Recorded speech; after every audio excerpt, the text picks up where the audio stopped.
Smita mute ಮಾಡ್ಕೊಳ್ಳಿ. Smita, S. ಹಾ, ಎಲ್ರು ಮ್ಯೂಟಲ್ಲಿ ಇದ್ದೀರಾ ಅಲ್ವಾ? ಒಬ್ರು ಯಾರಾದ್ರೂ ಅನ್ಮ್ಯೂಟ್ ಆದ್ರೂ ಕರ್ಕರ ಅಂತ ಇರುತ್ತೆ, ಕೇಳಿಸಲ್ಲ ಸರಿಯಾಗಿ. ಪ್ರೇಮಾ ಮಾಮಿ ಮ್ಯೂಟ್ ಮಾಡ್ಕೊಳ್ಳಿ ಫಸ್ಟ್. ಓಕೆ, ಯಾ, ಕೇಳಿಸ್ತಾ ಇದೆಯಾ ಈಗ ಕ್ಲಿಯರ್ ಆಗಿ? ಓಕೆ.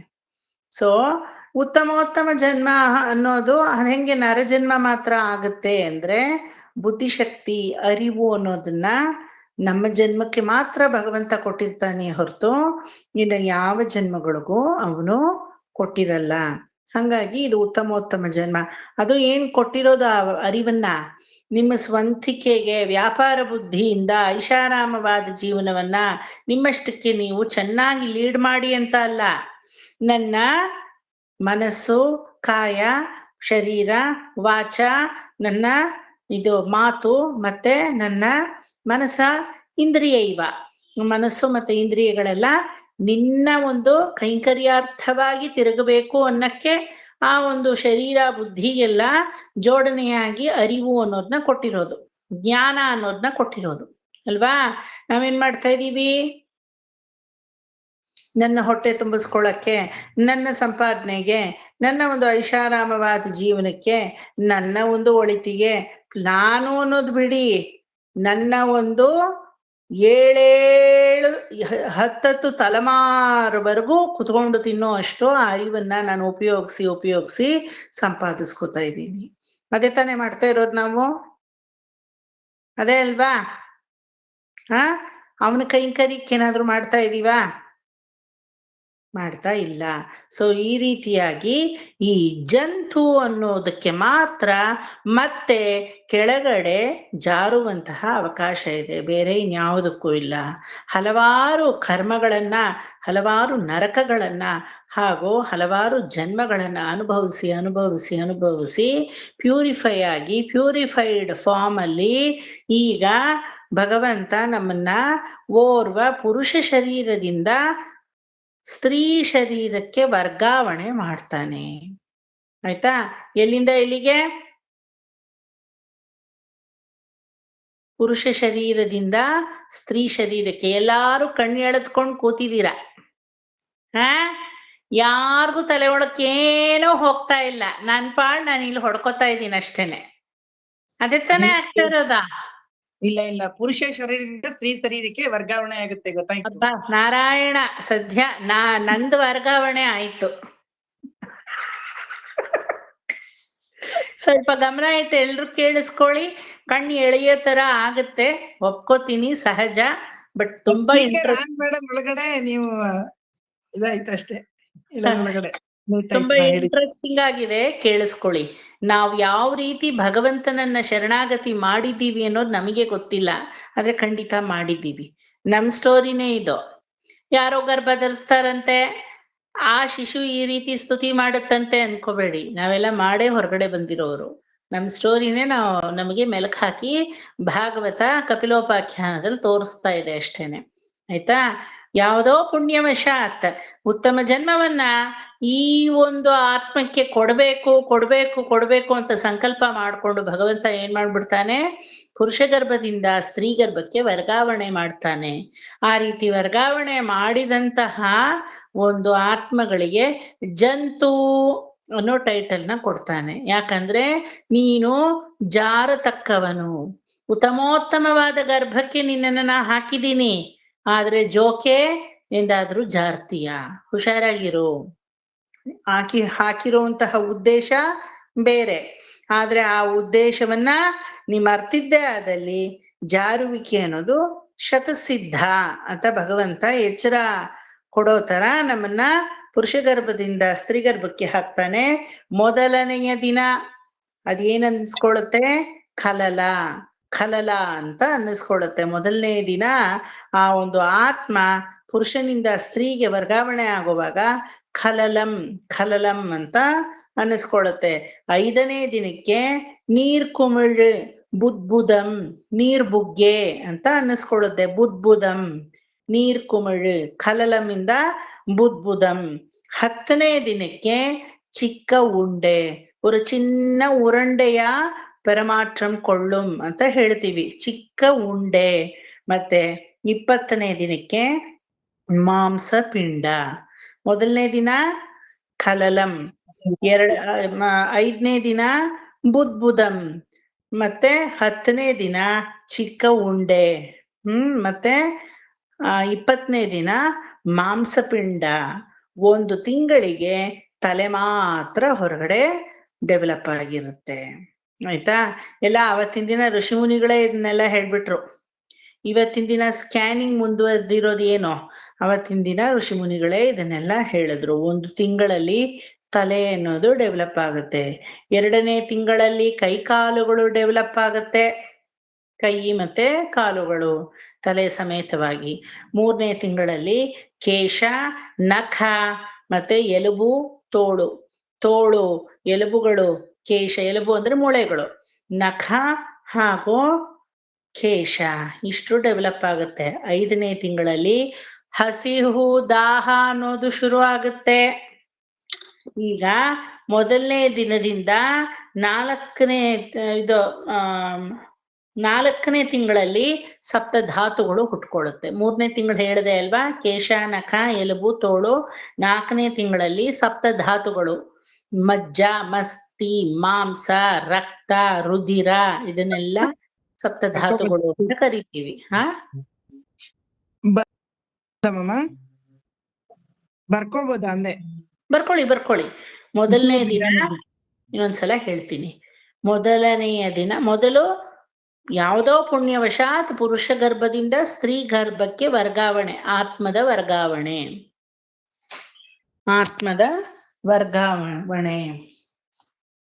ಅದನ್ನ ಬರ್ಕೊಳ್ಳಿ ಮೊದಲು ಹೆಡ್ಡಿಂಗ್ ಅಲ್ಲಿ. 31st ಚಾಪ್ಟರ್ ಜಂತುಸ್ತುತಿ, ಕ್ಯಾಂಟೋ 3, 31st ಚಾಪ್ಟರ್.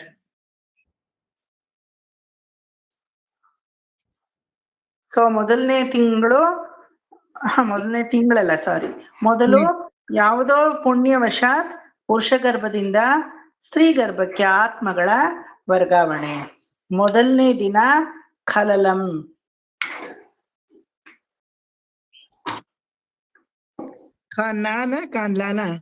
ಖಲಲಂ, ಲಾಲ, 2 ಲಾಲ, ಲಾಲಿ, ಖಲಲಂ.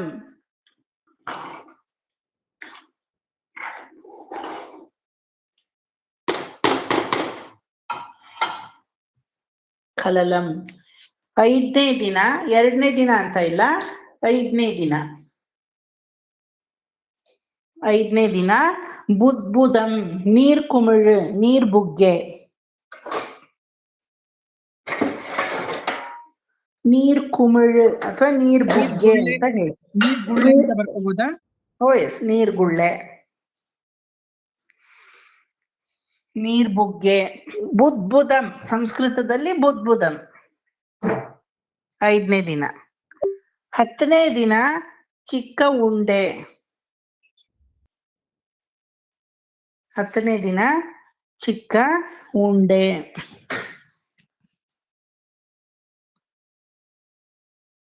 ಚಿನ್ನ ಉರುಂಡೆ ಅಂತೀವಲ್ವಾ, ಆ ಥರ ಚಿಕ್ಕ ಉಂಡೆ.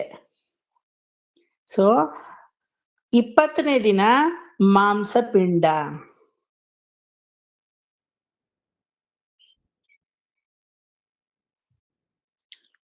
20ನೇ ದಿನ ಮಾಂಸಪಿಂಡ. ಮೊದಲನೇ ತಿಂಗಳು ತಲೆ, ಮೊದಲನೇ ತಿಂಗಳು ತಲೆ.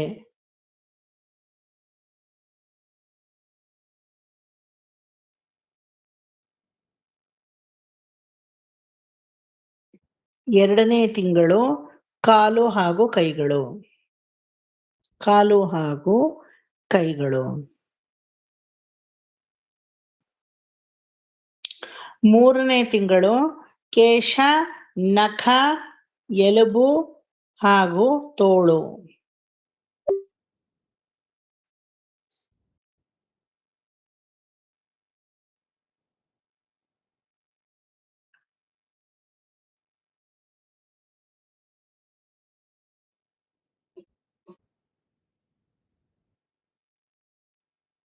ಕೇಶ, ನಖ, ಕೇಶ, ನಖ, ಎಲುಬು ಮತ್ತೆ ತೋಳು. 4ನೇ ತಿಂಗಳು ಸಪ್ತಧಾತುಗಳು.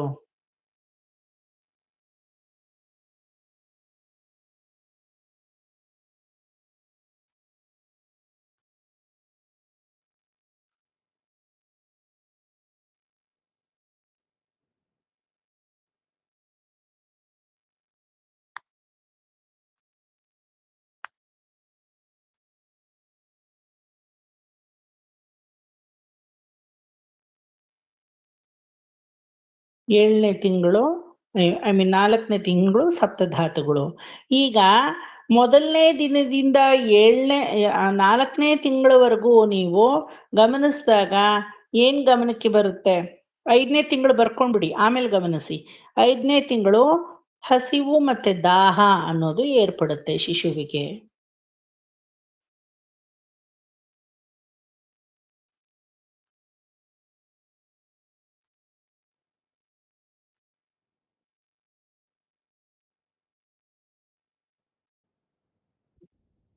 ಹಸಿವು ಮತ್ತೆ ದಾಹ ಅನ್ನೋದು ಏರ್ಪಡುತ್ತೆ.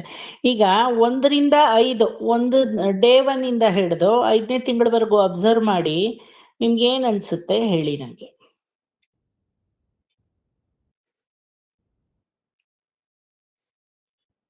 ಅಲ್ಲಿಗೆ ಜೀವ ಬರ್ತಾ ಇದೆ, ಜೀವ ಬಂದಿದೆ.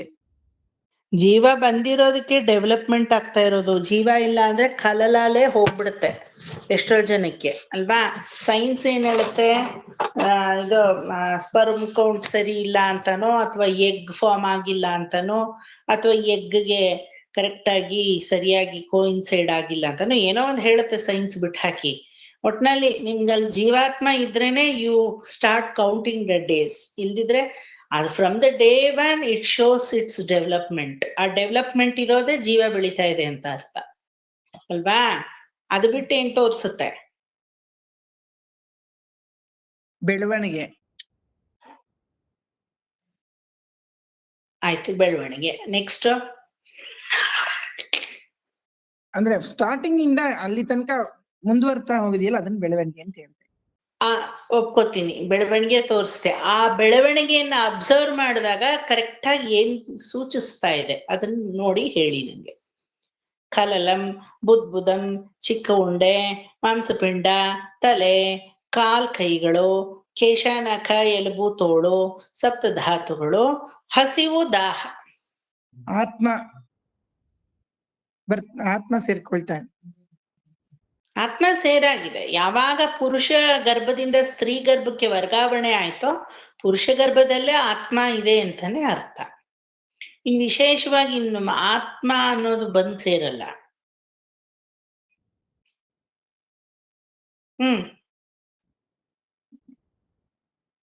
ಇವುಗಳು ಹೇಳಿ, ಅಲ್ಲಿ ಅಬ್ಸರ್ವ್ ಮಾಡಿದ್ರೆ ಗೊತ್ತಾಗಲ್ವಾ? ಅಬ್ಸರ್ವ್ ಮಾಡಕ್ಕೆ ಗೊತ್ತಾಗ್ತಾ ಇಲ್ಲ ಅನ್ಬೇಡಿ. ಗರ್ಭ ಚೀಲಕ್ ಸೇರ್ಕೊಳ್ಳುತ್ತೆ ಅಂತನಾ, ಅಥವಾ ಹಂಗೆ? ಅಲ್ಲಿಂದನೇ ಗರ್ಭಚೀಲಕ್ಕಾಗ್ಲೇ ಸೇರಾಯ್ತು. ಆತ್ಮ ಹೋಗಿ ಕಲಲ ರೂಪದಲ್ಲಿ, ಒಂದು ದ್ರವದ ರೂಪದಲ್ಲಿ ಹೋಗಿ ಸೇರಾಯ್ತು. ಮತ್ ಸೇರಕ್ ಏನಿದೆ ಅಲ್ಲಿ? ಏನೂ ಇಲ್ಲ. ಕ್ರಿಯೆ ನಡೀತಾ ಇರುತ್ತೆ ಅಂತನಾ? ಗುಡ್, ಕ್ರಿಯೆನೂ ನಡೀತಾ ಇದೆ, ಒಪ್ಕೊಳ್ಳೋಣ. ಕ್ರಿಯಾತ್ಮಕವಾದ ಒಂದು ಬೆಳವಣಿಗೆ ನೋಡ್ತಾ ಇದ್ದೀವಿ. ತುಂಬಾ ಸಿಂಪಲ್. ಅಂದ್ರೆ ಒಂದೊಂದು ಹಂತದಿಂದ ಮೇಲಕ್ಕೆ ಬರ್ತಾ ಇದೆ. ವೆರಿ ಗುಡ್, ಹಂತದಿಂದಾನು ಮೇಲಕ್ಕೆ ಬರ್ತಾ ಇದೆ. Development, progressive development. ಯಾರು ಫಿಲಾಸಫಿಕಲ್ ಆಗಿ ಒಂದು ಯೋಚನೆ ಮಾಡೋ ಶಕ್ತಿನೇ ಬೆಳೆಸ್ಕೊಳ್ಳೋದಿದ್ರೆ ಹೆಂಗೆ ನೀವು? ಮುಂದೆ ಭಾಗವತ ಏನ್ ಇಷ್ಟು ಸುಲಭ ಅನ್ಕೊಂಡಿದೀರಾ? ನಾನು ಇದೀನಿ ಇಲ್ಲಿ ನಿಮ್ಗೆ ಎಕ್ಸ್ಪ್ಲೈನ್ ಮಾಡಕ್ಕೆ, ನಾ ಅರ್ಥ ಮಾಡಿಸ್ತೀನಿ. ಬಟ್ ನಿಮ್ ಕಡೆಯಿಂದ ನೀವೊಂದು ಫಿಲಾಸಫಿ ಬೇಸ್ ಇಟ್ಕೊಂಡ್ರೆ ನೀವು ಒಂದ್ ಸ್ವಲ್ಪ ಬೇಗ ಉತ್ತೀರ್ಣರಾಗ್ಬೋದು ಅಂತ ಅಷ್ಟೇ. ನಂಗೇನಿಲ್ಲ ಉದ್ದೇಶ. ನಾನು ನಿಮ್ಗೆ ಆನ್ಸರ್ ಬರಲ್ಲ ನೋಡಿದ್ರಾ, ನಾನು ಹೇಳಿದೆ ನೋಡಿದೀರಾ ಅಂತ ಆತರ ಮಾಡಕ್ಕಲ್ಲ. You should have that thought of philosophy in the mind, ಅಲ್ವಾ? ಅಬ್ಸರ್ವ್ ಮಾಡಿ ನೋಡಿ. 1ನೇ ದಿನದಿಂದ 4ನೇ ತಿಂಗಳವರೆಗೂ ಎಲ್ಲ ಬಾಹ್ಯವಾಗಿ ಕೊಡುವುದೇ, ಒಳಗಡೆಯಿಂದ ಹೊರಗಡೆ ಕೊಡೋದೆ.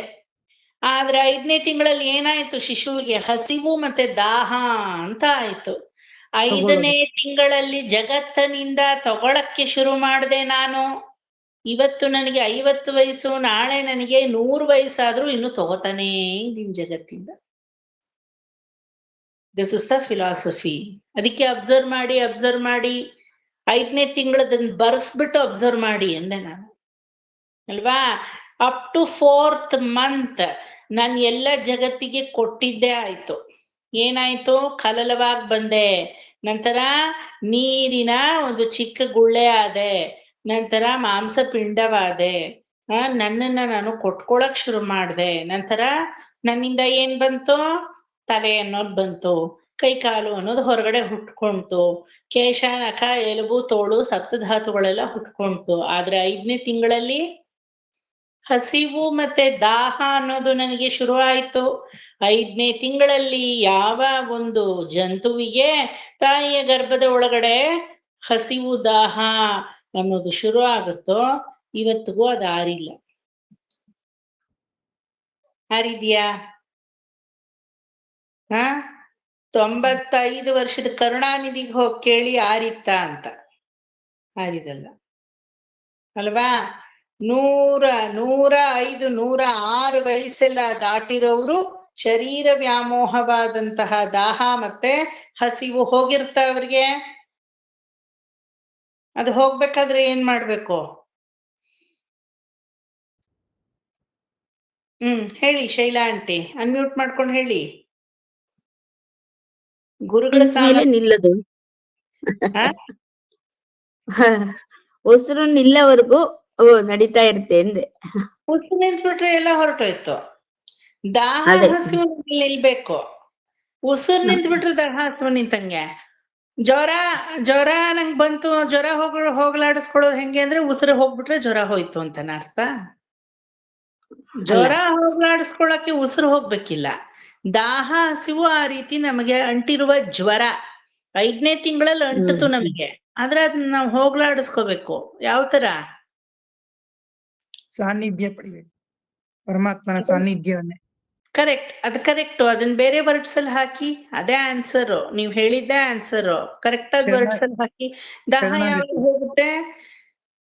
ಚೆನ್ನಾಗಿ ಕಟ ಅಂತ ನೀರ್ ಕುಡ್ದಾಗ ದಾಹ ಹೋಗುತ್ತೆ, ಅಲ್ವಾ? ಅರ್ಧ ಟಂಬ್ಲರ್ ನೀರ್ ಕುಡಿದ್ರೆ ಹೋಗುತ್ತಾ? ಇಲ್ಲ. ಚೆನ್ನಾಗಿ ಎಷ್ಟು ಕುಡಿಬೇಕೋ ಅಷ್ಟು ಕುಡಿಬೇಕು. ಹಸಿವು ಯಾವಾಗ ಹೋಗುತ್ತೆ? ಹೊಟ್ಟು ತುಂಬಾ ತಿಂದಾಗ ಹಸಿವು ಹೋಗುತ್ತೆ, ಅಲ್ವಾ? ಯಾರನ್ನ ಹೊಟ್ಟು ತುಂಬಾ ತಿನ್ಬೇಕು, ಯಾವ್ದನ್ನ ಕುಡಿಬೇಕು ಅನ್ನೋದು ನಾವು ಡಿಸೈಡ್ ಮಾಡ್ಬೇಕು. ಪರಮಾತ್ಮನನ್ನೇ ಧಾರಕನಾಗಿ ಇಟ್ಕೊಂಡು ಇಂದ್ರಿಯಗಳಿಗೆ ಪರಮಾತ್ಮನನ್ನ ಘಟ ಘಟ ಘಟ ಘಟ ಘಟ ಅಂತ ಕುಡಿಸ್ಬೇಕು. ಪರಮಾತ್ಮನನ್ನೇ ಪೋಷಕನಾಗಿಟ್ಕೊಂಡು ಪರಮಾತ್ಮನನ್ನೇ ಇಂದ್ರಿಯಗಳಿಗೆ ಭೋಜನವಾಗಿ ಚೆನ್ನಾಗಿ ತುರುಕಿ ತಿನ್ನಿಸ್ಬೇಕು. ಹೋಗ್ಲಿ, ದಾಹ ಹಸಿವು ಅನ್ನೋದು ಈಗ ತಿಂದು ಕುಡಿದ್ ಮಾತ್ರಕ್ಕೆ ಲೈಫ್ ಟೈಮಲ್ಲೇ ಹೋಯ್ತು ಅಂತ ಹೇಳ್ತೀರಾ? ಮತ್ತಿನ್ನೊಂದು ಹೊತ್ತಿಗಿದೆ, ಅಲ್ವಾ? ಎಂದೂ ಮದ್ದಿನಿಂದ ಆರಲಾಗದ ಹುಣ್ಣು ಅಂದ್ರೆ ಯಾವ್ದು? ದಾಹ ಹಸುವೆ. ಈಗ ಮದ್ದು ಹಾಕದೆ ಅಂದ್ರೆ ಮತ್ತ ಆ ಹುಣ್ಣಿಗೆ ಇನ್ನೊಂದ್ಸಲ ಮದ್ದು ಹಾಕ್ಲೇಬೇಕು, ಅಲ್ವಾ? ಸೊ ದಾಹ ಹಸಿವು ಅನ್ನೋದು 5ನೇ ತಿಂಗಳಲ್ಲಿ ಒಂದು ಜಂತುಗೆ ಏರ್ಪಡ್ತು. ಆ ದಾಹ ಹಸಿವನ್ನು ಇವತ್ವರೆಗೂ ನಂಗೆ ತಣಸಕ್ಕಾಗ್ಲಿಲ್ಲ. ಎಕ್ಕಶ್ಚಿತ್ ಯಾವುದೋ ಊಟದಿಂದಲೋ ಕುಡಿತವಾದಂತಹ ನೀರಿನಿಂದಲೋ ಅಲ್ಲ, ಧಾರಕನಾಗಿ ಪರಮಾತ್ಮ ಇಂದ್ರಿಯಗಳಿಗೆ ಕುಡಿಸಲ್ಪಡಬೇಕು. ಪೋಷಕನಾಗಿ ಪರಮಾತ್ಮ ಇಂದ್ರಿಯಗಳಿಗೆ ಉಣಿಸಲ್ಪಡಬೇಕು. ಅದೇ ಭೋಗ್ಯ ವಸ್ತುವಾಗಿಯೂ ಪರಮಾತ್ಮ ನಮ್ಮ ಆತ್ಮಕ್ಕೆ ಉಣಿಸಲ್ಪಡಬೇಕು. ಉಣ್ಣುಂ ಶೋರ್ ಪರುಹುಂ ನೀರ್ ತಿನ್ನುಂ ವೆற்றிಲೈ ಎಲ್ಲಾಂ ಕಣ್ಣನ್ ಎಂಗು ಮುಳಂಗ್ ಕಣ್ಣನ್. ನಮ್ಮ ಆಳ್ವಾರ ಇದುದಾನೆ ಪಣ್ಣೀರ್ಕರ್, ಇದುದಾನೆ ಮಾಡಿದ್ರು ನಮ್ಮ ಆಳ್ವಾರರು. ಉಣ್ಣುಂ ಶೋರ್ ಪರುಹುಂ ನೀರ್ ತಿನ್ನುಂ ವೆற்றிಲೈ. ಪರುಹುಂ ನೀರ್ ಬಿಟ್ರ ತಿನ್ನುಂ ವೆற்றிಲೈ ಇನ್ನೊಂದ್ ಲೈನ್ ಹಾಕಿದ್ರು. ಏನಕ್ಕೆ ಅದನ್ನ ಹಾಕಿದ್ರು? ಭೋಗ್ಯ ವಸ್ತುವು ಪರಮಾತ್ಮನೇ. ಭೋಕ್ತೃತ್ವ ವಸ್ತು ಅವನು. ಬರೀ ಧಾರಕ ಪೋಷಕ ಮಾತ್ರ ಅಲ್ಲ, ಭೋಗ್ಯ ವಸ್ತುವು ಪರಮಾತ್ಮನೇ. ಒಂದ್ಸಲ ತಿನ್ಸಿದ್ರೆ, ಒಂದ್ಸಲ ಕುಡ್ಸಿದ್ರೆ, ಒಂದ್ಸಲ ಅವನನ್ನ ಭೋಗವಾಗಿ ಪ್ರಯೋಜನ ಪಡ್ಕೊಂಡ್ರೆ ಸಾಕಾ? ಇಲ್ಲ. ನಿಮ್ ಜೀವನಮಾನದಲ್ಲಿ ಒಂದೇ ಸಲನ ನೀವು ತಿಂದಿರೋದು, ಒಂದೇ ಸಲನ ಕುಡ್ದಿರೋದು, ಒಂದೇ ಸಲ ಭೋಗ ವಸ್ತುಗಳನ್ನ ಅನುಭವಿಸಿದೀರಾ? ಇನ್ನೂ ಕುಡಿತಾ ಇದೀವಿ ಸರ್, ಇನ್ನೂ ತಿಂತಾ ಇದೀವಿ, ಇನ್ನೂ ಅನುಭವಿಸ್ತಾ ಇದೀವಿ ಭೋಗ ವಸ್ತುಗಳನ್ನ, ಅಲ್ವಾ? ಅಡಿಕಡಿ ನೆರುಂಗುಂಬಡಿ ಪರಮಾತ್ಮನನ್ನ ಈ ದಾಹಕ್ಕೆ, ಈ ಒಂದು ಹಸಿವಿಗೆ, ಈ ಒಂದು ಭೋಗ್ಯಕ್ಕೆ ಸಿಂಪಡಿಸ್ಬೇಕು. ಪರಮಾತ್ಮನನ್ನ ಬಿಟ್ಟು ಮತ್ತೆ ಎಲ್ಲಾ ವಿಚಾರಗಳನ್ನು ನಾವು ಸಿಂಪಡಿಸ್ತಾ ಇದೀವಿ. ಒಪ್ಕೋತೀರಾ? ನಮ್ಮ ಇಂದ್ರಿಯಗಳಿಗೆ ಪರಮಾತ್ಮನನ್ನ ಬಿಟ್ಟು ಬೇರೆ ಎಲ್ಲಾ ವಿಚಾರಗಳನ್ನು ಕೊಟ್ಕೋತಾ ಇದ್ದೀವಿ. ಕಣ್ಣಿಗೆ ಕಣ್ಣೆಳೆಯುವ ನಿದ್ದೆ ಅಲ್ವಾ? ಯಾವಾಗ ಕಣ್ಣು ಎಳೆಯುತ್ತೋ ಅವಾಗ ಮೈಂಡ್ ಒಳಕ್ಕೇನೂ ಹೋಗಲ್ಲ. ಏನೋ ಅವ್ರು ಹೇಳ್ತಾ ಇದಾರೆ, ಕಷ್ಟಪಟ್ಟು ನಾ ಕೂತಿದ್ದೀನಿ. ஓயாம வாய் கூசாம அவரு சொல்லிட்டு இருக்கா, ஐயோ பாவமே அப்படி தோன்றுது, ஆனா நான் என்ன பண்ணட்டும், ಕಣ್ಣು ಇಳುತ್ತುಂಡೇ ಇருக்கு ಅಲ್ವಾ? ಸೊ ಇಂದ್ರಿಯಾದಿಗಳು ಹೇಳುವ ಹಾಗೆ, ಮನಸ್ಸು ಕೇಳುವ ಹಾಗೆ, ಮನಸ್ಸನ್ನ ನಾವು ಭೋಜನವಾಗಿ ಇಂದ್ರಿಯಕ್ಕೆ ಕೊಡ್ತಾ ಇದ್ದೀವಿ ಹೊರತು, ಅಂತರಾತ್ಮನಾಗಿ ಪರಮಾತ್ಮ ಇದಾನಲ್ಲ, ಮನಸ್ಸನ್ನು ದಾಟಿ ಅವನನ್ನ ಕೊಡ್ತಾ ಇಲ್ಲ ಅಂತ 5ನೇ ತಿಂಗಳಲ್ಲೇ ನಮಗೆ ಅರಿವಾಗುತ್ತೆ. 5வது மாசத்துல ஒரு குழந்தைக்கு, ஓஹோ எனக்கு இப்போ வெளி உலகத்துல இருந்து சாப்பிடுறதுக்கும் குடிக்கிறதுக்கும் இத்தனை நாளா நான் வெளி உலகத்துக்கு கொடுத்துட்டு இருந்தேன், ஆனா இன்னைக்கு வெளி உலகத்துல இருந்து நான் எடுக்க ஆரம்பிச்சேன். எப்போ எனக்குள்ள நான் எடுக்க ஆரம்பிச்சேனோ, வாங்க ஆரம்பிச்சேனோ, இது வரைக்கும் வாங்கிண்டே இருக்கேன். கொடுக்கறது மட்டும் கிடையாது. ಕೋ ಅನ್ನೋದು ಕುಲದಲ್ಲೇ ಇಲ್ಲ, ತಾ ಅನ್ನೋದು ತಾತನ ಕಾಲದಿಂದ. ಎಷ್ಟು ಚೆನ್ನಾಗಿದೆ ನೋಡಿ ಗಾದೆ ಅಲ್ವಾ? ಕೋ ಅನ್ನೋದು ಕುಲದಲ್ಲಿಲ್ಲ, ತಾ ಅನ್ನೋದು ತಾತನ ಕಾಲದಿಂದ ಬಂದಿದೆ ನಮಗೆ. ಅದೇ ತಾನೇ ಮಾಡ್ತಾ ಇದ್ದೀವಿ. ಸೊ 5ನೇ ತಿಂಗಳಲ್ಲಿ ಹಸಿವು ಮತ್ತೆ ದಾಹ ಅನ್ನೋದು ಏರ್ಪಡುತ್ತೆ, ಅದರ ಜೊತೆ ಜ್ಞಾನವೂ ಬರುತ್ತೆ. ಸೊ 6ನೇ ತಿಂಗಳಲ್ಲಿ ಬರ್ಕೊಳ್ಳಿ, ಚಿಕ್ಕ ಚರ್ಮದ ಹೊದಿಕೆ. ಗರ್ಭದಲ್ಲೇ ಒಂದು ಸ್ವಲ್ಪ ಮೂಮೆಂಟ್ಸ್ ಆಗುತ್ತೆ, ಚಿಕ್ಕ ಚರ್ಮದ ಹೊದಿಕೆ ಏರ್ಪಡುತ್ತೆ, ಗರ್ಭದಲ್ಲಿ ಒಂದು ಸ್ವಲ್ಪ ನಮಗೆ ಜಾಗ ಸಿಗುತ್ತೆ, ಆ ಕಡೆ ಈ ಕಡೆ ಓಡಾಡಕ್ ಜಾಗ.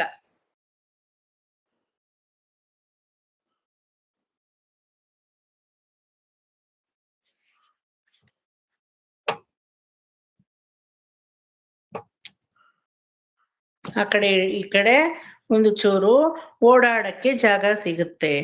ಅಂದ್ರೆ ಏನರ್ಥ? ಏನಲ್ಲಿ ರನ್ನಿಂಗ್ ರೇಸ ಮಾಡುತ್ತೆ ಇದು? ಅದನ್ನ ಯಾಕೆ ಹೇಳ್ತಾ ಇದ್ದಾರೆ ವೇದವ್ಯಾಸರು? ಸ್ವಲ್ಪ ಜಾಗ ಸಿಗುತ್ತೆ ಮೂಮೆಂಟ್ಗೆ ಅಲ್ಲಿ ಅಂತ. ಹೇಳಿ. ಅದು ರೆಡಿ ಆಗ್ತಾ ಇರುತ್ತೆ. ಸಾರಿ, ಮೂಮೆಂಟ್ ಅಂತಂದ್ರೆ ಹೊರಗ್ ಬರಕ್ ರೆಡಿ ಆಗ್ತಾ ಇರುತ್ತೆ ಅಂತ. ಹೊರಗ್ ಬರಕ್ಕೆ ರೆಡಿ ಆಗ್ತಾ ಇರುತ್ತೆ, ಸೈನ್ಸ್ ಹೇಳುತ್ತೆ. Very good. ಫಿಲಾಸಫಿ ನಾನು ಏನ್ ಕೇಳಿದ್ರು ನಿಮಗೆ ಫಿಲಾಸಫಿ ಬೇಸೇ ಕೇಳೋದು. ಇನ್ನು ಇದಕ್ ಬಂದಿಲ್ವಲ್ಲ ಮಮ್ಮ, ನಾವು ಇದ್ರೊಳಗಡೆ ಅದ್ ತೋಚೋದೇ ಇಲ್ಲ. ನೀವ್ ಹೇಳಿದ್ಮೇಲೆ ಕರೆಕ್ಟ್ ಅನ್ಸುತ್ತೆ. ನಿಮ್ಮಲ್ಲೇ ಇದೆ ಆನ್ಸರ್, ಯಾಕೆ ತೋಚ್ಕೊಳ್ಳಲ್ಲ? ನಾನು ಹೇಳ್ದಾಗ ಓ ಹೌದಲ್ವಾ ಅನ್ಕೊಳ್ಳೋ ಬದಲು ನೀವೇ ಹೇಳಿ ಆನ್ಸರ್, ಪ್ರಯತ್ನ ಮಾಡಿ. ಬಂದೆ ಯಾರಪ್ಪ? ನಾನೇ ಒಂದ್ ನಿಮಿಷ.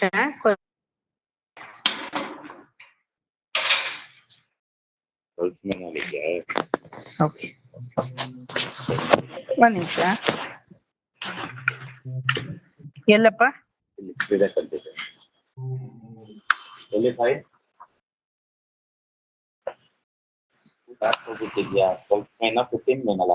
Thank you. 15 minutes. ಹೇಳಿ. ಹೊರಗಡೆ ಬರಕ್ಕೆ ಪ್ರಯತ್ನ, ಎಲ್ಲಾ ಸಲಕರಣೆಗಳನ್ನು ಮಾಡ್ಕೊಳ್ತಾ ಇದೆ. ಏನ್ ಹೇಳುತ್ತೆ?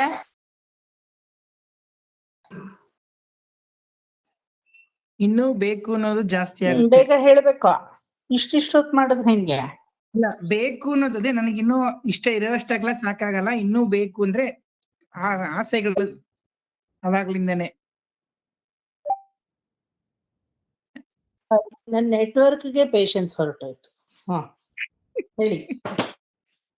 ಅಲ್ಲ ಅವಾಗ್ಲೇ ಆಸೆಗಳು ಇನ್ನೂ ಬೇಕು ಅನ್ನೋದು ಶುರುವಾಗುತ್ತೆ ಎಂದೆ.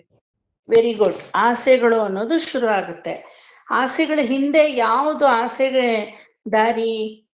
ಆನ್ಸರ್ ಕರೆಕ್ಟ್ ಆಗಿ ಹೊಡಿಬೇಕು. ಹೋಗಿ ಆನ್ಸರ್ ಅಕ್ಕಪಕ್ಕದ ಮನೇಲಿ ಹೋಗಿ ಕೂತ್ಕೋಬಾರ್ದು. ಚಲನೆ, ಮೂಮೆಂಟ್ ಅನ್ನೋದು ಏನು? ಚಲನೆ. ಚಲನಾತ್ಮಕ ಶಕ್ತಿ ಅನ್ನೋದು ಓರ್ವ ದಾಹ ಹಾಗೂ ಏನಾಯ್ತಪ್ಪ? ಕೇಳಿಸ್ತಾ ಇದೆ, ಕೇಳಿಸ್ತಿದೆ ಮಾಮ. ಈಗ ಪಾಸ್ ಆಯ್ತು. ಈಗ ಸರಿ ಹೋಯ್ತಾ?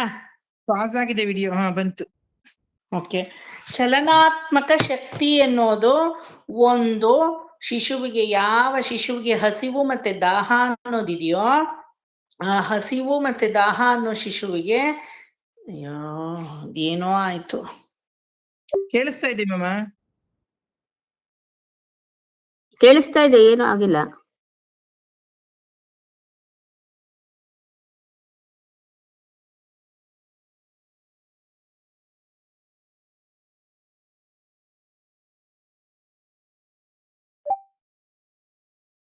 ಸರಿಯಾಗಿದ್ಯಾ ಈಗ? ಹ್ಮ್. ಸೊ ಯಾರಿಗೆ ಒರುವನಿಗೆ ಹಸಿವು ಮತ್ತೆ ದಾಹ ಅನ್ನೋದು ಏರ್ಪಡ್ತೋ ಅವನಿಗೆ ಚಲನಾತ್ಮಕ ಶಕ್ತಿ ಮನಸ್ಸಲ್ಲಿ ಭಗವಂತ ಏರ್ಪಡಿಸ್ತಾನೆ. ಚಲನಾತ್ಮಕ ಶಕ್ತಿ ಅಂದ್ರೆ ಮೂಮೆಂಟ್, ಮೋಷನ್ ಅಂತ ಹೇಳೋದು ಅಲ್ವಾ? ಮೂಮೆಂಟ್ ಅಂದ್ರೆ ಇಲ್ಲಿ ಬರೀ ಫಿಸಿಕಲ್ ಮೂಮೆಂಟ್ ಅಲ್ಲ. ಫಿಲಾಸಫಿ ಏನ್ ಹೇಳುತ್ತೆ? ಮೆಂಟಲ್ ಆಗು ಮೈಂಡ್ ನ ಡೈವರ್ಷನ್ಗೆ ಕೊಡುವ ಒಂದು ಆಸ್ಪೆಕ್ಟ್. ಗೊತ್ತಾಯ್ತಾ? ಮೆಂಟಲ್ ಆಗು ಚಲನೆಗೆ ಆ ಶಿಶು ಒಳಪಡುತ್ತೆ. ಚಲನೆ ಅನ್ನೋದು ಏನು? ಒಂದು ಕಡೆಯಿಂದ ಇನ್ನೊಂದು ಕಡೆಗೆ ಜರುಗೋದು ಅಲ್ವಾ? ಈಗೆಲ್ಲ ನಿಮ್ ಮನೇಲೆ ನೀವು ಕೂತಿದ್ದೀರಾ, ಆನ್ಲೈನ್ ಕ್ಲಾಸ್ ತಗೋತಾ ಇದ್ದೀರಾ, ಆದ್ರೆ ಎಲ್ಲಿಗೆ ಚಲಿಸ್ತಾ ಇದ್ದೀರಾ? ಭಾಗವತದ ಕ್ಲಾಸ್ ಅಲ್ಲಿ ಚಲಿಸ್ತಾ ಇದ್ದೀರಾ. ಒಪ್ಕೋತೀರಾ? ಭಾಗವತದ ಕ್ಲಾಸ್ ಅಂದ್ರೆ ಹಿಂದಿನ ಕಾಲದಲ್ಲಿ ಹೆಂಗೆ? ಅವ್ರ ಮನೆಗೆ ಹೋಗಿ ಹೇಳಿಸ್ಕೊಂಡು ಬರ್ಬೇಕಿತ್ತು. ಇವಾಗ ಹಂಗಿದ್ಯಾ? ಮನೆಗೆ ಹೋಗೋ ಕೂತ್ ಜಾಗದಿಂದಾನೇ ನೀವು ಚಲಿಸ್ಬೋದು, ನಿಮ್ಮ ಮನಸ್ಸನ್ನು ಮಾತ್ರ ಕೊಡ್ಬೇಕಷ್ಟೇನೆ ಅಲ್ವಾ?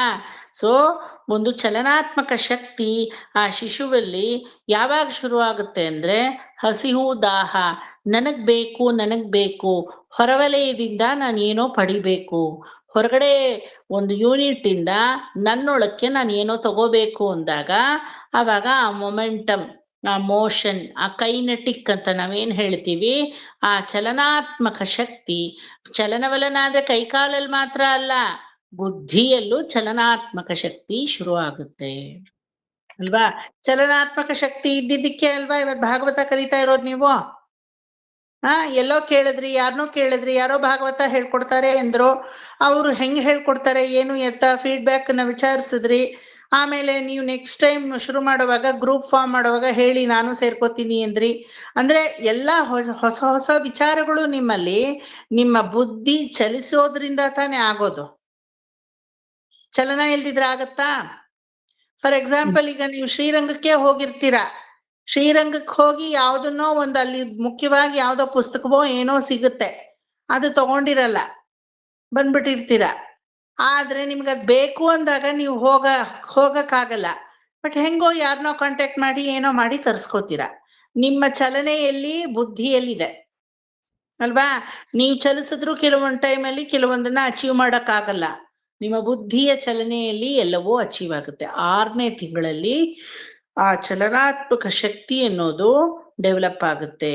ನಂತರ ಅಮ್ಮ ತಿನ್ನುವಂತಹ ಸವಿ ಊಟ ಆಗಿರ್ಬೋದು, ಕಹಿ ಊಟ ಆಗಿರ್ಬೋದು, ಅಥವಾ ಸಪ್ಪೆ ಊಟ ಆಗಿರ್ಬೋದು, ಖಾರದ ಊಟ ಆಗಿರ್ಬೋದು, ಎಲ್ಲಾ ಊಟಗಳನ್ನ ಈ ಶಿಶುವು ಒಳಗಡೆ ಪಡ್ಕೊಳ್ಳುತ್ತೆ. ತನಗ್ ಬೇಕೋ ಬೇಡವೋ ಗೊತ್ತಿಲ್ಲ, ಆದ್ರೆ ತಾಯಿ ತಿನ್ನೋದನ್ನ ಸಕಲವನ್ನು ತಿನ್ನುತ್ತೆ. ಕ್ರಿಮಿಕೀಟಗಳ ಮಡುವಿನಲ್ಲಿ ಒದ್ದಾಡುತ್ತೆ. ಕೀಟಗಳು, ಜಂತುಗಳು ಹೆಚ್ಚು ಖಾರ ತಿಂದ್ರೆ ಕೀಟಗಳು ಫಾರ್ಮ್ ಆಗುತ್ತೆ, ಕ್ರಿಮಿಗಳು ಫಾರ್ಮ್ ಆಗುತ್ತೆ.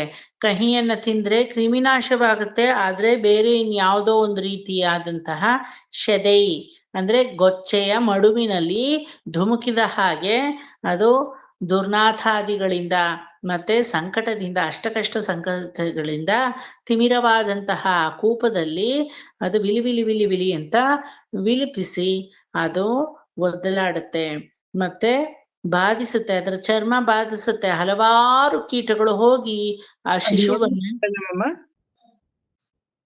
ಹಲವಾರು ಕೀಟಗಳು ಹೋಗಿ ಆ ಶಿಶುವನ್ನ ಕಚ್ಚುತ್ತವೆ. ಏನ್ ಕೇಳಿದ್ರಿ ಪ್ರೇಮ ಆಂಟಿ?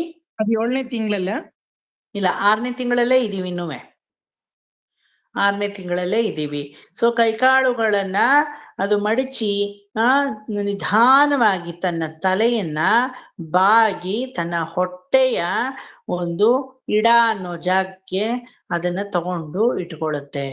ಸೊ ಅದರ ಒಂದು ಇಂದ್ರಿಯಗಳನ್ನು ಅದು ಹೊರಗಡೆ ಚಾಚೋ ಅಂತ ಫ್ರೀಡಮ್ಮು ಭಗವಂತ ಅದಕ್ಕೆ ಕೊಡಲ್ಲ. ಹೊಟ್ಟೆಯಲ್ಲಿ ಇಟ್ಟುಕೊಂಡು ಪಂಜರದ ಒಂದು ಪಕ್ಷಿಯಾಗಿ ಅದು ಗೂಡಿನಲ್ಲಿ ವಾಸವಾಗಿ ಇರುತ್ತೆ. ಇದು ದೈವವಶಾತ್ ಇಷ್ಟು ನಡೆದ ಮೇಲೆ 7ನೆಯ ತಿಂಗಳಲ್ಲಿ ಅಪೂರ್ವವಾದಂತಹ ಒಂದು ಶಕ್ತಿ ಅದಕ್ಕೆ ಬರುತ್ತೆ. ಏನು ಅಂದ್ರೆ 100 ಜನ್ಮಗಳ ಹಿಂದೆ ನಾನು ಏನಾಗಿದ್ದೆ, ಪೂರ್ವ ಜನ್ಮಗಳಲ್ಲಿ 100 ಜನ್ಮದವರೆಗೂ ನಾನು ಏನಾಗಿದ್ದೆ, ನಂತರ ಈ ಜನ್ಮವಾದ ಮೇಲೆ ನಾನು ಏನಾಗ್ತೀನಿ ಅನ್ನೋ ಅಷ್ಟು ಜ್ಞಾನವನ್ನು ಪರಮಾತ್ಮ ಒಮ್ಮೆಲೆಯೇ ಕೊಟ್ಟು ಬಿಡ್ತಾನೆ. ಹೆಂಗಿದೆ ಜ್ಞಾನ? ಬಹಳ ಭಯಂಕರ ಅಲ್ವಾ? 100 ಜನ್ಮಗಳ ಜ್ಞಾನ. ನೆನ್ನೆ ನಡೆದಿದ್ ನನಗೆ ನೆನಪಿಲ್ಲ, ನೆನಪಿದೆಯಾ? ಇವಾಗ 3 ಗಂಟೆಯಲ್ಲಿ ಏನಾದ್ರೂ ಹೇಳಿರೋ 4 ಗಂಟೆಗೆ ನೆನಪಿರಲ್ಲ, ಇರುತ್ತಾ? ಆದ್ರೆ 100 ಜನ್ಮಗಳ ಜ್ಞಾನವನ್ನ ಆ 7ನೇ ತಿಂಗಳ ಶಿಶುವಿಗೆ ಪರಮಾತ್ಮ ಕರುಣಿಸ್ತಾನೆ. ಅಪ್ಪ, ಅಯ್ಯೋ ನಾರಾಯಣ ವಾಸುದೇವ ಅಂತ ನಿಟ್ಟುಸಿರು ಎಳೆಯುತ್ತೆ. ಅದು 1ನೇ ಜನ್ಮದಲ್ಲಿ ಕೀಟವಾಗಿದ್ನ, 2ನೇ ಜನ್ಮದಲ್ಲಿ ಯಾವುದೋ ಸೊಳ್ಳೆ ಆಗಿದ್ನ, 3ನೇ ಜನ್ಮದಲ್ಲಿ ಯಾವುದೋ ರಕ್ತಮಂಡಳಿ ಅನ್ನೋ ಕೊಳವಿ ಪೂಚಿಯಾಗಿದ್ನ, 4ನೇ ಜನ್ಮದಲ್ಲಿ ಯಾವುದೋ ಒಂದು ಪುಣ್ಯವಶಾತ್ ನಾನು ಏನಾದೆ, ಯಾವುದೋ ಒಂದು ಹಸು ಆದ್ನ, 5ನೇ ಜನ್ಮದಲ್ಲಿ ಆನೆ ಆದ್ನ, ಪಕ್ಷಿ ಆದ್ನ. ಒಂದೊಂದು ಜನ್ಮಾನು ನೆನಪಿರುತ್ತೆ. ಇದಕ್ಕೊಂದು ಕತೆ ಹೇಳಿದ್ದೆ, ಯಾರಿಗಾದ್ರೂ ನೆನಪಿದ್ಯಾ?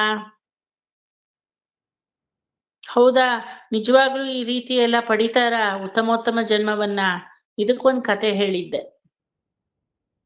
ಸುಜಾತ ಆಂಟಿ ನೆನಪಿದ್ಯಾ? ಮಮ್ಮ, ಕೊಚ್ಚೆಲ್ ಒದ್ದಾಡುತ್ತೆ, ಕ್ರಿಮಿಕೀಟಗಳೆಲ್ಲ ಕಚ್ಚುತ್ತೆ ಅನ್ನೋದು ಗೊತ್ತೇ ಇರ್ಲಿಲ್ಲ. ಹೌದು. ஷேரும் செதையுமா அப்படியே தாயுடைய கர்ப்பம் ಅದಕ್ಕೆ ಸಹಿக்க ಮುಡಿಯಾದ ஒரு ಕೂಪಂ ಅಂತಾನೆ ಹೇಳ್ತಾರೆ. ಈಡಮುಪ್ಪದಾಯಿರಮಲ್ಲಿ ನಂಜಿಯರ್ ನಂಬಿಳ್ಳೆ ಈ ವ್ಯಾಖ್ಯಾನ ಬರುತ್ತೆ, ನೋಡಿಬೇಕಾದ್ರೆ. ಸಹಿಕ್ಕವೇ ಮುಡಿಯಾದ ஒரு ಕೂಪಂ, ದುರ್ನಾಥಾದಿಗಳಿಂದ ಮತ್ತೆ ಗೊಚ್ಚೆ, ಕೆಸರು, ರಕ್ತ, ಮಲ, ಮೂತ್ರ, ಮಾಂಸಾದಿಗಳಿಂದ ತುಂಬಿರುವಂತಹ ಗೊಚ್ಚೆ. ಆ ಗೊಚ್ಚೆಯಲ್ಲಿ ವಿಲಿ ವಿಲಿ ವಿಲಿ ವಿಲಿ ವಿಲಿ ಅಂತ ವಿಲಿಪ್ಸಿ ಒದ್ದಾಡುತ್ತೆ 6ನೇ ತಿಂಗಳ ಶಿಶು. 7ನೇ ತಿಂಗಳಲ್ಲಿ ಕೇಳಿದ್ವಿ, ಇದ್ರಲ್ಲಿ ಇದು ಈ ಮಗು ಆಗಿದ್ದಾಗಿರುತ್ತೆ ಅಂತ ಕೇಳಿರ್ಲಿಲ್ಲ. ಹೌದು, ಹಂಗೆ ಇರುತ್ತೆ. ನೀವು ತಿನ್ನೋದೆಲ್ಲ ಎಲ್ಲಿ ಹೋಗುತ್ತೆ, ಮಾಯವಾಗುತ್ತಾ? ಅಲ್ಲ, ಆತರ ಮಗು ಹಿಂಸೆ ಆಗುತ್ತೆ ಅಂತ ಗೊತ್ತಿರ್ಲಿಲ್ಲ. ಖಂಡಿತ ಅದಕ್ ಬೇಕೋ ಬೇಡವೋ ಎಲ್ಲ ನಿಮ್ ಹೊಟ್ಟೆಗೆ ನೀವು ಹಾಕೋತೀರಾ ತಾನೆ, ಅದಕ್ಕೆ ಉಣಬಡಿಸ್ತೀರಾ ತಾನೆ, ತುರುಕ್ತೀರಾ ತಾನೆ. ನಿಮ್ಗೆ ಬೇಕೋ ಬೇಡವೋ, ನಾ ತಿಂದಿದ್ದೀನಿ ತಗೋ ಸುಮ್ಮನೆ ಅಂತ. ನಿಮ್ಮ ರಕ್ತದಲ್ಲಿ ಅರ್ಧ ರಕ್ತವನ್ನ ನೀವು ಹಂಚ್ತೀರಾ, ನಿಮ್ಮ ಪ್ರಾಣದಲ್ಲಿ ನೀವು ಅರ್ಧ ಪ್ರಾಣವನ್ನ ಹಂಚ್ತೀರಾ. ಅದೇ ರೀತಿ ನಿಮ್ಮಲ್ಲಿರೋ ನೆಗೆಟಿವ್ಸ್ ಅನ್ನು ಅರ್ಧ ಅದಕ್ಕೆ ಹಂಚ್ತೀರಾ, ನಾಟ್ ಓನ್ಲಿ ಪಾಸಿಟಿವ್. ತಾಯಿಯ ಋಣ ಅದಕ್ಕೆ ತೀರ್ಸಕ್ಕಾಗಲ್ಲ. 16 ಪಿಂಡ ಪ್ರದಾನಗಳನ್ನ ಮಾಡೋದು. 8 ಪಿಂಡ ಪ್ರದಾನಗಳು ಕಾಶಿ ಅಥವಾ ಗಯಾ ಶ್ರಾದ್ದದಲ್ಲಿ ಮಾಡ್ತಾರೆ. 8 ಯಾವ್ದಕ್ ಮಾಡ್ತಾರೆ ಹೇಳಿ? ನಿಮ್ಮಲ್ಲಿ ಬೇಡದೇ ಇರೋದ್ನೆಲ್ಲ ಅದಕ್ಕೆ ಹಾಕಿ ತಳ್ಳಿದ್ರಲ್ಲ ಅದಕ್ಕೆ. ಇನ್ 8 ಏನಕ್ಕೆ ಮಾಡ್ತಾರೆ ಹೇಳಿ? ನಿಮ್ಮಲ್ಲಿ ನಿಮಗೆ ಬೇಕಾದದ್ದನ್ನು ನನ್ನ ಶಿಶು ಅಂತ ಅದಕ್ಕೆ ಅರ್ಧ ಪಾಲು ಜೀವಧಾರೆ ಎರೆದು ಕೊಟ್ರಲ್ಲ ಅದಕ್ಕೆ. ಹೇಳ್ತಾರ ಮಂತ್ರವನ್ನ, ಹೇಳೋರ್ ನೆಟ್ಟಿಗೆ ಹೇಳಿದ್ರೆ ಗೊತ್ತಾಗುತ್ತೆ. ಶ್ರಾದ್ದ ಮಾಡಿಸೋರು ಈಗ ಬೆಳಿಗ್ಗೆ 9 ಗಂಟೆಗೆ ಒಂದು ಶ್ರಾದ್ದ, 12 ಗಂಟೆಗೆ ಒಂದು ಶ್ರಾದ್ದ, ಆಮೇಲೆ 3 ಗಂಟೆಗೆ ಒಂದು ಶ್ರಾದ್ದ ಮಾಡಿಸಿದ್ರೆ ಏನ್ ಗೊತ್ತಾಗುತ್ತೆ? ಏನು ಗೊತ್ತಾಗಲ್ಲ. ಸದ್ಯ ನಮ್ಮ ತಾತ ಅಜ್ಜಿ ಹೆಸರು ಗೊತ್ತಾದ್ರೂ ಸಾಕಾಗಿರುತ್ತೆ. ಇನ್ ಬಾಕಿದೆಲ್ಲ ಇರ್ಲಿ, ಯಾರ ಹೆಸರಿಗೆ ಯಾರಿಗೋ ಆ ಕಡೆ ಏನೋ ಒಂದ್ ಮುಗಿಸಿ ನಾವು ವಡೆ ಪಾಯಸ ಚಪ್ಪರ್ಸು ಕದಂಬರಾಮನ್ ಮನೇಲಿ ಬರೋದಷ್ಟೇ ಅಲ್ವಾ. ಈಗಿನ ಶ್ರದ್ಧೆಗಳೆಲ್ಲ ಅಷ್ಟೇನೆ. ಸದ್ಯ ಕದಂಬರಾಮ ಆದ್ರೂ ನಮ್ ಕಾಲಕ್ಕೆ ಅವನು ಇರಲ್ಲ ಬಿಡಿ, ಬಿಟ್ಟಾಕಿ. ಇನ್ಯಾವ್ದೋ ರಾಮ ಹುಟ್ಕೊಂಡ್ರೆ ಉಂಟು, ಇಲ್ದಿದ್ರೆ ಭೀಮನೇ ಗತಿ. ಸೊ ಶ್ರಾದ್ದ ಮಾಡ್ಸೋರು ಅದೆಲ್ಲ ಎಕ್ಸ್ಪ್ಲೇನ್ ಮಾಡಿದ್ರೆ ಅರ್ಧ ಭಾಗವತ ಅಲ್ಲಿ ಬರುತ್ತೆ ಅಪರಕರ್ಮದಲ್ಲಿ. ಸೊ ಅಪ್ಪಡಿಯೇ ಶೇರುಂ ಶದಯುಮ ರಕ್ತಂ ಅಸ್ತಿ, ಮಾಂಸದ ಮಡುವಿನಲ್ಲಿ ಮೂತ್ರಗಳ ಮಧ್ಯದಲ್ಲಿ ಆ ರೀತಿ ಶಿಶು ವಿಲಪಿಸಿ ಒದ್ದಾಡೋದೆಲ್ಲ ದೊಡ್ಡದಲ್ಲ, ಒದ್ದಾಡದ್ಮೇಲೆ ರಿಸಲ್ಟ್ ಆಮೇಲೆ ಜಂತು ಸ್ತುತಿ. ಅದು ಕೇಳಿದ್ರೆ ಕಣ್ಣಲ್ಲಿ ನೀರ್ ಬರುತ್ತೆ, ರಕ್ತ ನೀರ್ ಬರಲ್ಲ. ಆ ರೀತಿ ಎಲ್ಲ ನಾನ್ ನಿಜವಾಗ್ಲೂ ಕಷ್ಟಪಟ್ನ ಅಂತ ನಮಗೆ ಅನ್ನಿಸ್ಬೇಕು. ಅವಾಗ್ಲೇ ಸಾಕಪ್ಪ ಈ ಗರ್ಭಕ್ಕೆ ನನ್ನನ್ನ ಕೊನೆಗಳಿಸು ಅಂತ ನಾವು ಭಗವಂತನಲ್ಲಿ ಕೇಳ್ಕೊಳ್ಳೋದು. ಇಲ್ದಿದ್ರೆ ಇನ್ನೂ ಹಲವಾರು ಗರ್ಭಗಳಲ್ಲಿ ಹಾಕ್ತಾ ಸುಖವಾಗಿ ನಾನು ಬೆಳೀತಾ ಇರ್ತೀನಿ ಅಂತ ನಾವಿರ್ತೀವಿ. ಆಯ್ತಾ. ಸೊ ಈ ರೀತಿಯಾಗಿ ಆದ್ಮೇಲೆ 7ನೇ ತಿಂಗಳಲ್ಲಿ ಅಪಾರವಾದಂತಹ ಜ್ಞಾನ.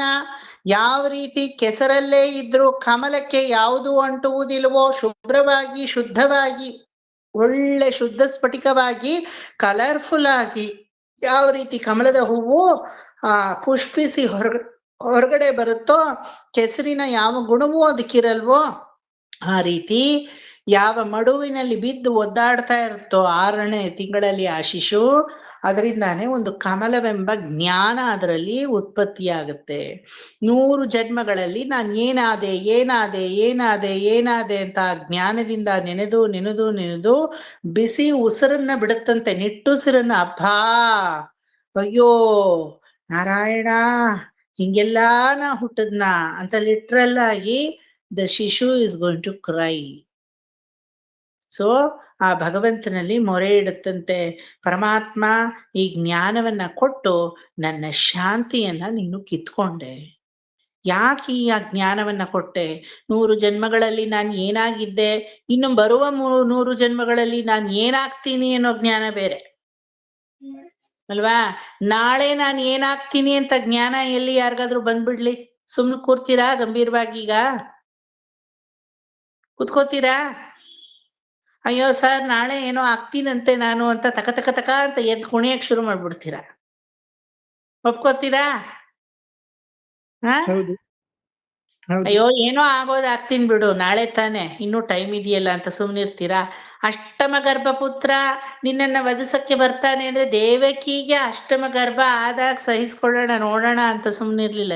ಅವಾಗಲೇ ಎಡತ್ತಾ ವಾಳೆ ಉರುವಿನ ಇಪ್ಪವೇ ಒಂದು ಶೀವಿಡ್ರೆ ಪಾರು ಅಂತ ದೇವಕಿನ ಸಂಹಾರ ಮಾಡಕ್ಕೆ ಹೊರಟೋದ ಅಲ್ವಾ. ಮಿನಿಮಮ್ 9 ತಿಂಗಳು, ಆಮೇಲೆ ಬಾಡಂತನ 5 ತಿಂಗಳು, ಮಧ್ಯದಲ್ಲಿ ಒಂದು ಗ್ಯಾಪು 2 ವರ್ಷವಾ.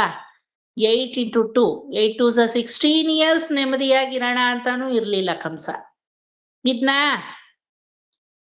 ಅಪ್ಪವೇ ವಾಳೆ ಉರುವಿನ ಇಲ್ಯಾ. ಸೊ ಮನುಷ್ಯನಿಗೆ ನಾಳೆ ಅನ್ನೋದು ಏನು ಅಂತ ಗೊತ್ತಾಗ್ಬಿಟ್ರೆ ಅದರಷ್ಟು ನರಕ ಇನ್ನೊಂದು ಇದೆಯಾ? ಇಲ್ಲ. ಸೊ ಆದ್ರೆ ಈ ಶಿಶುವಿಗೆ ನಾಳೆ ಇರ್ಲಿ, ಮುಂದಿನ ಜನ್ಮ ಏನಾಗ್ತೀನಿ, ಅದಕ್ ಮುಂದಿನ ಜನ್ಮ ಏನಾಗ್ತೀನಿ, ಅದ ಯಾವಾಗ ಪಾಮರತ್ವವನ್ನ ಹೊಂದುತ್ತೀನಿ ನಾನು ಅನ್ನೋದು ಗೊತ್ತಾಗೋಗುತ್ತೆ. ಅದಕ್ಕೆ ಹೆಂಗಿರ್ಬೇಕು ಆ ಶಿಶುವಿಗೆ.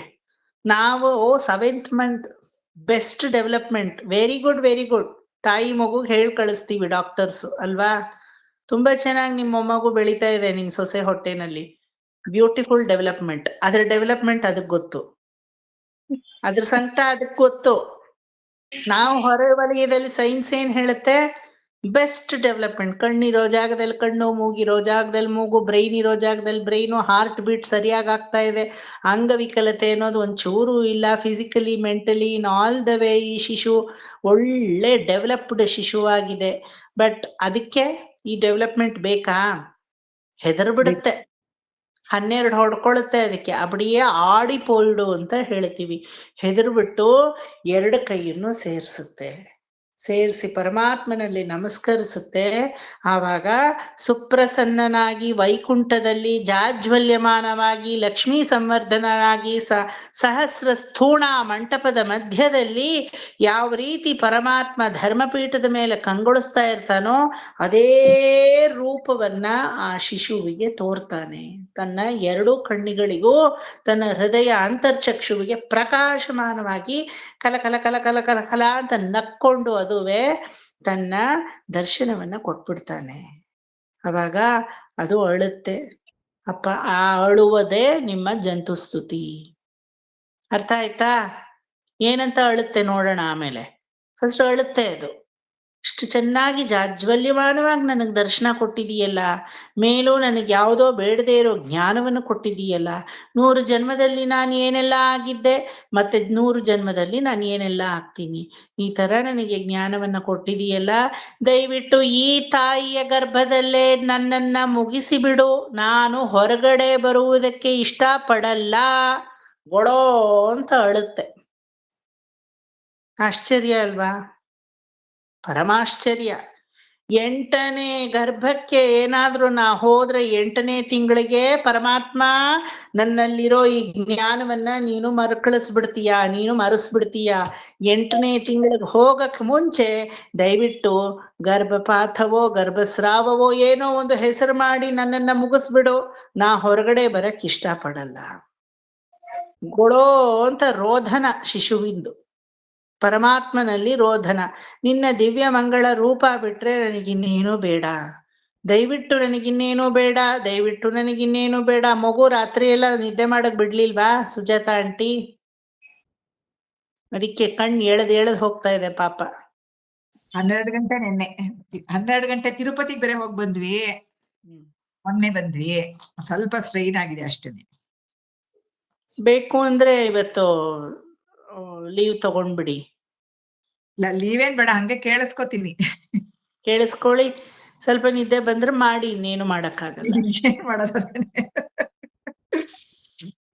ಇವತ್ತು ಆಕ್ಚುಲಿ ಜಂತುಸ್ತುತಿ ತುಂಬಾ ಇಂಪಾರ್ಟೆಂಟ್. ಎಷ್ಟು ಜನ ಕೇಳಿಸ್ಕೊತಾ ಇದೀನಿ. ವಿಜಯರಾಘವನ್ ಮಾಮ ಇಲ್ಲ, ಉಷಾ ಅಕ್ಕ ಇಲ್ಲ, ಸ್ಮಿತಾ ಅವ್ರು ಇದ್ದು ಇಲ್ಲ, ಆತರ. ಏನಿದೆ ಅವರು ಇದೀರಾ? ಅಯ್ಯೋ ಸಾರಿ ಪಾಪ, ಇದಾರೆ ಅವರು. ಅವ್ರು ಎಲ್ಲಾ ಕ್ಲಾಸಲ್ಲೂ ಒಂದು ಮಾತ್ರ I appreciate Smita. No matter how much ever she is busy, she will be always on track for the class. ಅಲ್ಲಿ ಏನಾದ್ರೂ ನಾನು ಪ್ರಶ್ನೆ ಕೇಳಿದ್ರೆ ಪಟಕ್ಕಂತ ಉತ್ತರ ಹೇಳಕ್ಕೂ ರೆಡಿ ಆಗಿರ್ತಾರೆ. ಅದು ಹೆಂಗೆ ಅಂತ ಗೊತ್ತಿಲ್ಲ. ಕೆಲವರು ಅಲ್ಲಿ ಸ್ಕ್ರೀನಲ್ಲಿ ಇಲ್ಲ ಅಂದ್ರೆ ಇಲ್ಲ ಅಷ್ಟೇನೆ. ಫಿಸಿಕಲ್ ಪ್ರೆಸೆನ್ಸ್ ನ ನಂಬಬೇಕೇ ಹೊರತು ಆ ಒಂದು ಫಿಸಿಕಲ್ ಪ್ರೆಸೆನ್ಸ್ ಇಲ್ಲದೆ ಇರೋದನ್ನ ನಂಬಕ್ಕೆ ಆಗಲ್ಲ ನನ್ನಿಂದ. ಯಾಕಂದ್ರೆ ಅವ್ರು ಇರಲ್ಲ. ಮ್ಯೂಟ್ ಮಾಡ್ಕೊಳ್ಳಿ ಏನಕ್ಕೂ ಇರಲ್ಲ, ಅಲ್ಲಿ ಗಲಾಟೆ ಮಾಡ್ಕೊಂಡು ಎಲ್ಲ ಹೋಗಿರ್ತಾರೆ. ಇರೋರ್ನು ಗಲಾಟೆ ಪಡಿಸಿ ಅವ್ರು ಅಷ್ಟು ಒಂದು ಆಕ್ಯುರಸಿ ಆ ಟ್ರ್ಯಾಕ್ ಅಲ್ಲೇ ಇರ್ತಾರೆ. ಪ್ರಶ್ನೆ ಕೇಳಿದ್ರೆ ನಾನು ಇದೀನಿ ಅಂತಾರೆ, ಆತರ. But anyway Smita has told me, ಪಾಪ ಈ ಒಂದು ಸೆಷನ್ ರೆಕಾರ್ಡ್ ಮಾಡ್ತಾರಂತೆ. ಸುಜಾತ ಆಂಟಿ ನಿದ್ದೆ ಬಂದ್ರು ಆಮೇಲೆ ಕೇಳಿಸ್ಕೊಳ್ಳಿ, ಹಂಗೆ ಅಂತ ಧೈರ್ಯವಾಗಿ ನಿದ್ದೆ ಮಾಡ್ಬಿಡ್ಬೇಡಿ, ಕೇಳಿಸ್ಕೊಳ್ಳಿ. ಇಲ್ಲ ಇಲ್ಲ ಕೇಳಿಸ್ಕೊತಾ ಇದೀನಿ. ಚೆನ್ನಾಗಿ ಮಧ್ಯೆ ಒಂದ್ಸಲಿ ಹಂಗ ಆಗುತ್ತೆ ಅಷ್ಟೇ, ಬಿಟ್ರೆ ಆಗುತ್ತೆ. ಏನು ಮಾಡಕ್ಕಾಗಲ್ಲ. ದೇಹ ಅನ್ನೋದು ಮಿಷಿನ್ನು, ಎಷ್ಟು ಓಡ್ಸಕ್ ಆಗಲ್ಲ ಅದನ್ನ. ಒಂದ್ ಕಡೆ ಅದು ಬ್ರೇಕ್ ಕೊಡ್ಲೇಬೇಕು. ಬಟ್ ಒಂದ್ ತಿಳ್ಕೊಳ್ಳಿ, ಅಕಸ್ಮಾತ್ ನಿಮ್ಗೆಲ್ಲ ನಿದ್ದೆ ಬಂದು ಭಾಗವತದಲ್ಲಿ ನಿದ್ದೆ ಬಂದ್ರು ತುಂಬಾ ಸೌಖ್ಯವಾದ ನಿದ್ದೆ. ನನ್ನ ಈ ಮಾತುಗಳು ಎಕ್ಸ್ಪ್ಲನೇಷನ್ ಭಗವದ್ ವಿಚಾರ ಆದ್ರಿಂದ ನಿಮ್ಮ ಹೃದಯದ ಒಳಗಡೆ ಹೋಗುತ್ತದು. ನೀವು ಕೇಳಿಸ್ಕೊಳ್ಳಲ್ಲ, ನಿಮ್ ಮನಸ್ಸು ಕೇಳಿಸ್ಕೊಳ್ಳುತ್ತೆ. ಕಿವಿ ಏನೋ ಇಂದ್ರಿಯ ಬಿಟ್ಟಾಕಿ ಎಲ್ಲಾದ್ನು ಎಲ್ಲಾ ಶಬ್ದಗಳು ಅದ್ರ ಮೇಲೆ ಬಡಿಯುತ್ತಲ್ಲ, ಆದ್ರೆ ಮನಸ್ಸು ಅನ್ನೋದು ಖಂಡಿತ ಕೇಳಿಸ್ಕೊಳ್ಳುತ್ತೆ. ಹಂಗವಾಗ ಒಂಚೂರು ಧೈರ್ಯವಾಗಿ ನಿದ್ದೆ ಮಾಡಿದ್ರು ಮಾಡಿ, ಪರವಾಗಿಲ್ಲ, ಡೋಂಟ್ ವೆರಿ. ಸೊ ಈ ರೀತಿಯಾಗಿ 100 ಜನ್ಮಗಳ ಜ್ಞಾನ ಶಿಶುವಿಗೆ ಬಂದು ಕೈಕಾಲನ್ನ ಹಿಡ್ಕೊಂಡು ಅಂಗಲಾಚಿ ಬೇಡಿ, ಪರಮಾತ್ಮ ದಯವಿಟ್ಟು ನನ್ನನ್ನು ಹೊರಗಡೆ ಬರಕ್ಕೆ ಬಿಡಬೇಡ, ನಾನ್ ನಿನ್ನನ್ನ ಬೇಡ್ಕೋತೀನಿ, ಸಾಕಾಯ್ತು ನನಗೆ. ಹಲವಾರು ನಾನಾ ಯೋನಿಗಳಲ್ಲಿ, ನಾನಾ ಬಂಧುಗಳಲ್ಲಿ, ನಾನಾ ಜನ್ಮಗಳಲ್ಲಿ ನಲಿದು ಪುಟ್ಟಿ ನಾನು ನನ್ನದು ಎಂಬ ನರಕದೊಳಗೆ ಬಿದ್ದು ನೀನೇ ಗತಿ ಎಂಬ ನಂಬಿದ ದಾಸರ ಮೇಲೆ ಇನ್ನೂ ದಯ ಬಾರದೆ. ಈ ದಾಸರು ಹಾಡಿರೋದು ಎಲ್ಲಿಗೆ ಅಂತ ಈಗ ಗೊತ್ತಾಗತ್ತೆ. 7ನೇ ತಿಂಗಳಿನ ಗರ್ಭದ ಶಿಶುವೇ ಈ ಹಾಡನ್ನ ಹಾಡಿದೆ. ದಾಸರರು ಅದನ್ನ ತೋರಿಸ್ತಾ ಇದ್ದಾರೆ. ನಾವೆಲ್ಲ ಇದನ್ನ ಹಾಡಿದೀವಿ, ಅದ್ ಯಾವ ಗ್ಯಾರಂಟಿ ಮೇಲೆ ನಾವ್ ಇದನ್ನ ಹಾಡಿದೀವಿ? ಕ್ವೆಶನ್ ಬರ್ಬೇಕು ತಾನೆ, ಬಂದಿಲ್ಲ, ನಾನು ಹಾಕ್ತಾ ಇದ್ದೀನಿ. ನೀವೇನೋ ಹಾಡಿರ್ಬೋದು ಸರ್, ನಾ ಹಾಡಿಲ್ಲ ಸರ್ ಅಂತ ರಂಗನಾಯಕಿ ಮಾಮಿ ಹೇಳ್ಬೋದು.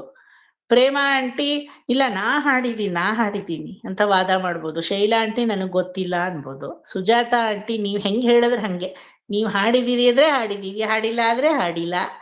ಫ್ಲೆಕ್ಸಿಬಿಲಿಟಿ ಅಲ್ವಾ? ನಮ್ ಉಷಾ ಅಕ್ಕ ಆದ್ರೆ ಹಾಡಿದ್ಲು ಬಹುದು, ಆಮೇಲೆ ಅವ್ರದೇ ಏನೋ ಒಂದ್ ಕೊಂಕಲ್ಲಿ ಆಯ್ತಾ? ಆ ತರ ಒಬ್ರೊಬ್ರದ್ದು ಒಂದೊಂದು ಆನ್ಸರು ಅಲ್ವಾ?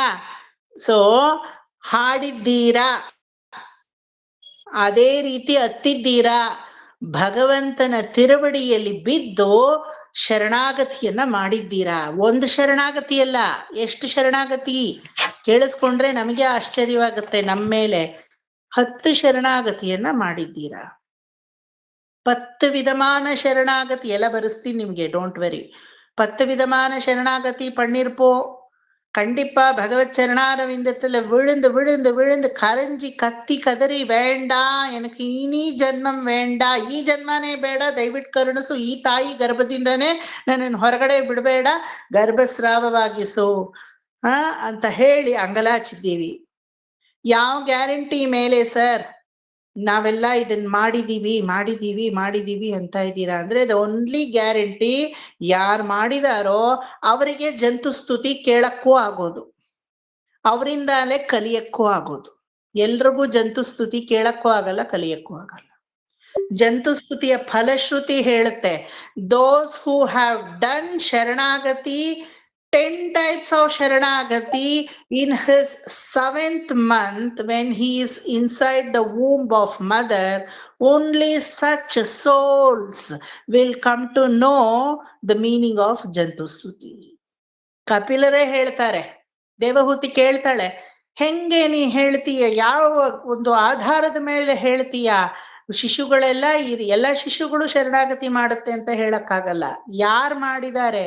ಯಾರಿಗೆ ಭಾಗವತದಲ್ಲಿ ಸಮನ್ವಯವು ಉಂಟಾಗಿ ಅಭಿನಿವೇಶವು ಉಂಟಾಗಿ ಭಾಗವತದ ಜಂತು ಸ್ತುತಿಯನ್ನ ಅರ್ಥ ಮಾಡ್ಕೊಳ್ಳೋ ಧಾರ್ಢ್ಯತೆ ಬಂದು ಅರ್ಥ ಮಾಡ್ಕೋತಾರೋ ಅವ್ರಿಗೆ ಮೋಕ್ಷ ಶತಸಿದ್ಧ. ಯಾಕಂದ್ರೆ ಆ ಜನ್ಮದಲ್ಲಿ 7ನೇ ಗರ್ಭದಲ್ಲಿರುವಾಗ 7ನೇ ತಿಂಗಳಲ್ಲಿ ಅವ್ರು ಈ ರೀತಿ ಶರಣಾಗತಿ ಮಾಡಿರ್ತಾರೆ.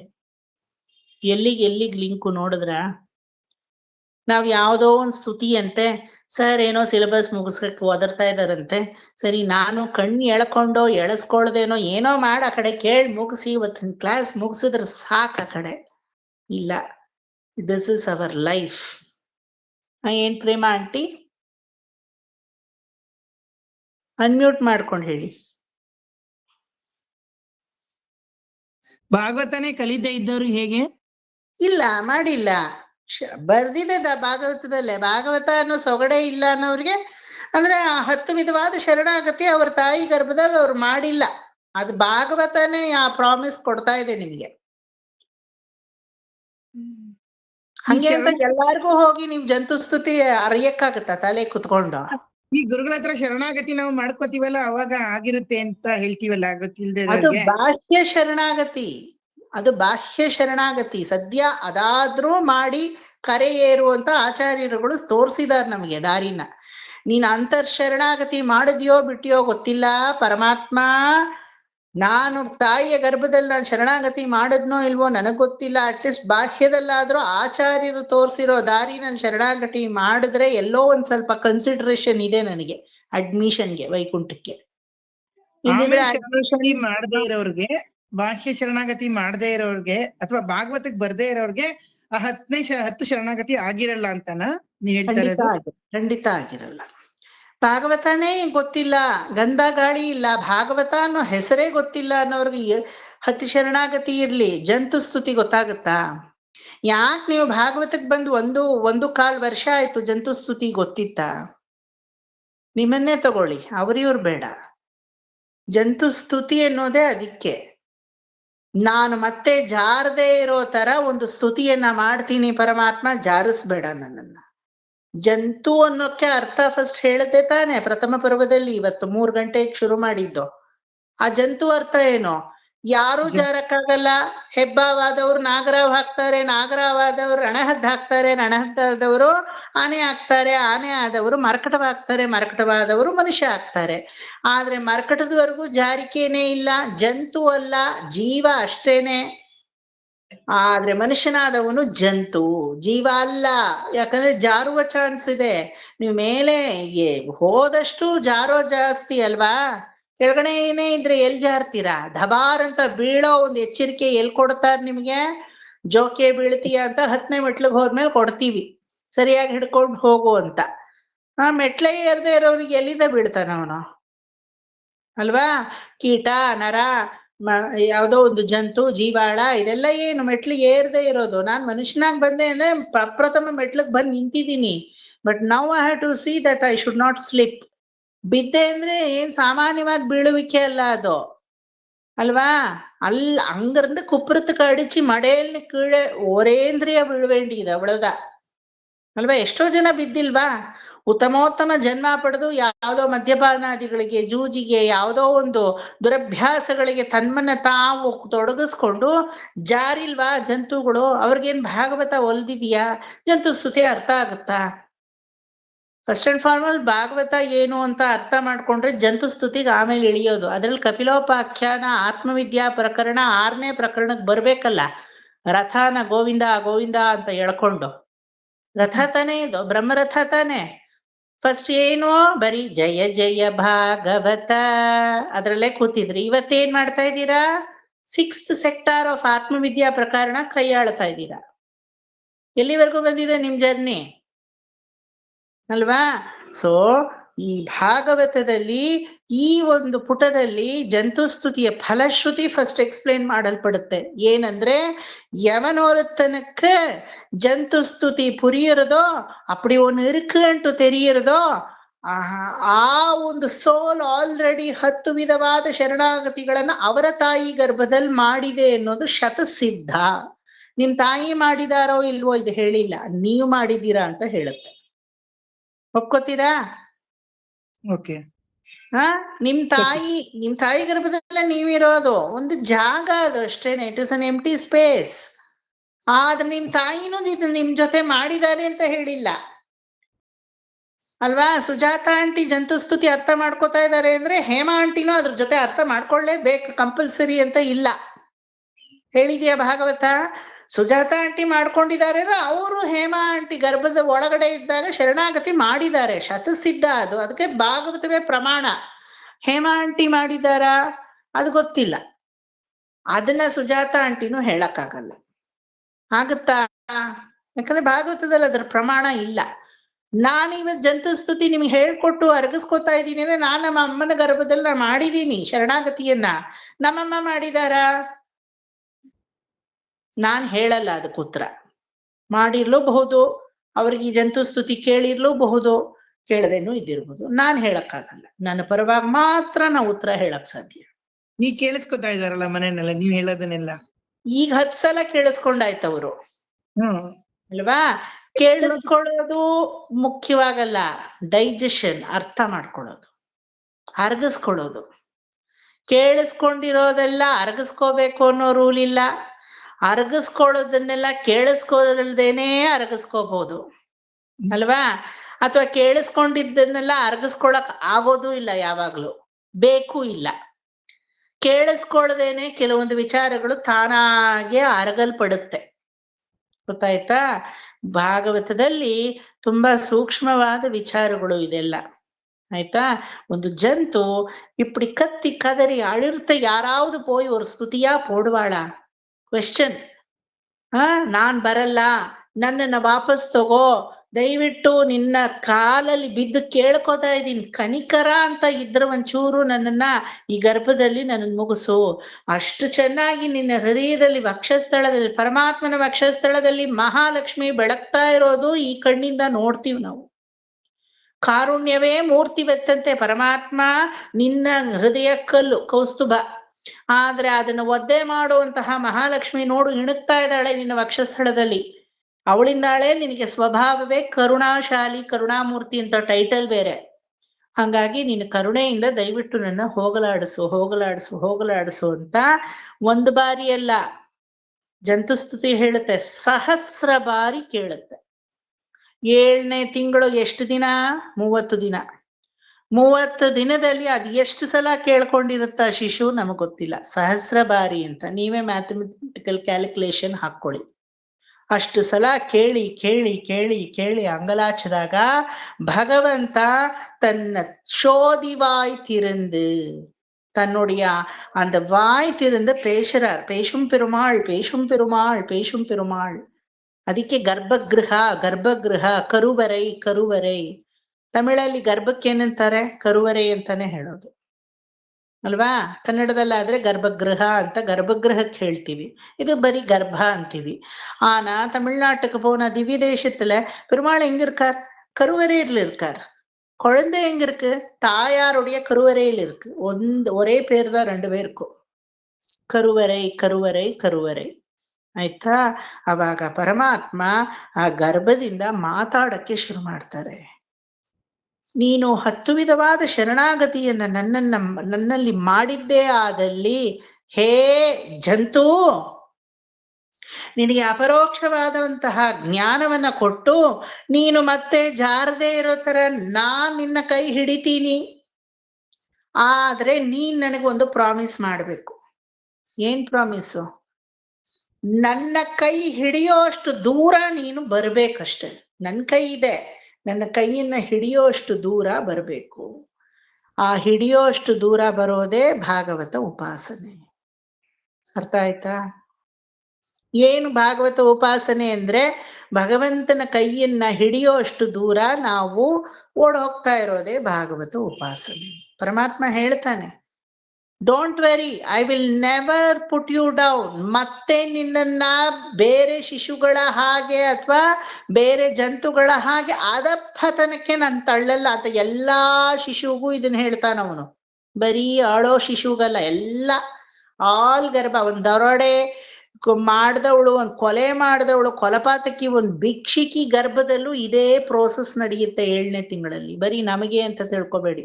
ಬರೀ ಉತ್ತಮವಾದಂತಹ ಶ್ರೀ ವೈಷ್ಣವ ಜನ್ಮದಲ್ಲಿ ಓರ್ವ ನಾರಿಯ ಗರ್ಭದಲ್ಲಿ ಅಂತ ಅಲ್ಲಿ ಕೊಟ್ಟಿಲ್ಲ. ಕೊಟ್ಟಿದ್ಯಾ?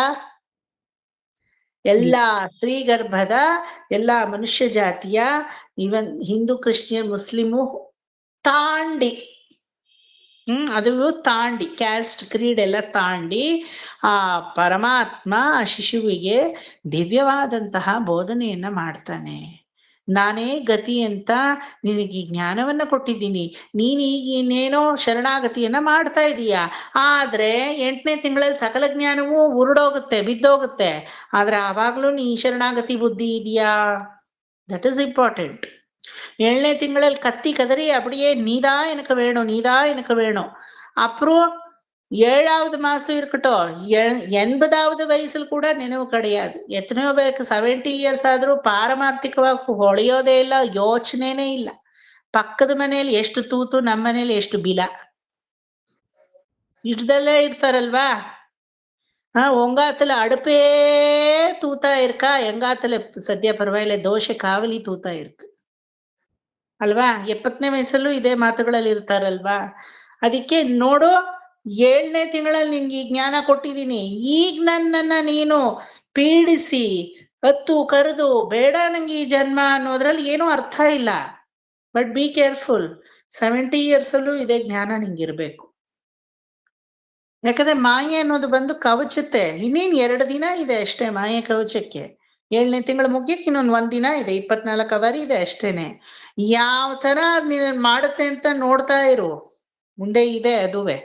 ಯಾವ ರೀತಿ ಆ ಮಾಯೆ அப்படியே சூழல் காத்து மாதிரி நம்மளை வந்து ಆವರಿಕ್ಕಿರುದು ಅಂದ್ರೆ ಯಾವುದು ಇಷ್ಟು ದಿನ ಗೊಚ್ಚೆ, ದುರ್ನಾಥ ಮತ್ತೆ ಒಳ್ಳೆ ಇಂಥ ಜೈಲಲ್ಲಿ ಸಿಕ್ಕಾಕೊಂಡಿದೀನಿ ಅಂತ ಅನ್ಕೊಂಡಿದ್ನೋ ಅದೇ ಪರಮ ಸೌಖ್ಯವಾಗಿ ಅಲ್ಲೇ ಮಲಗಿರ್ತೀನಿ 8ನೇ ತಿಂಗಳಲ್ಲಿ.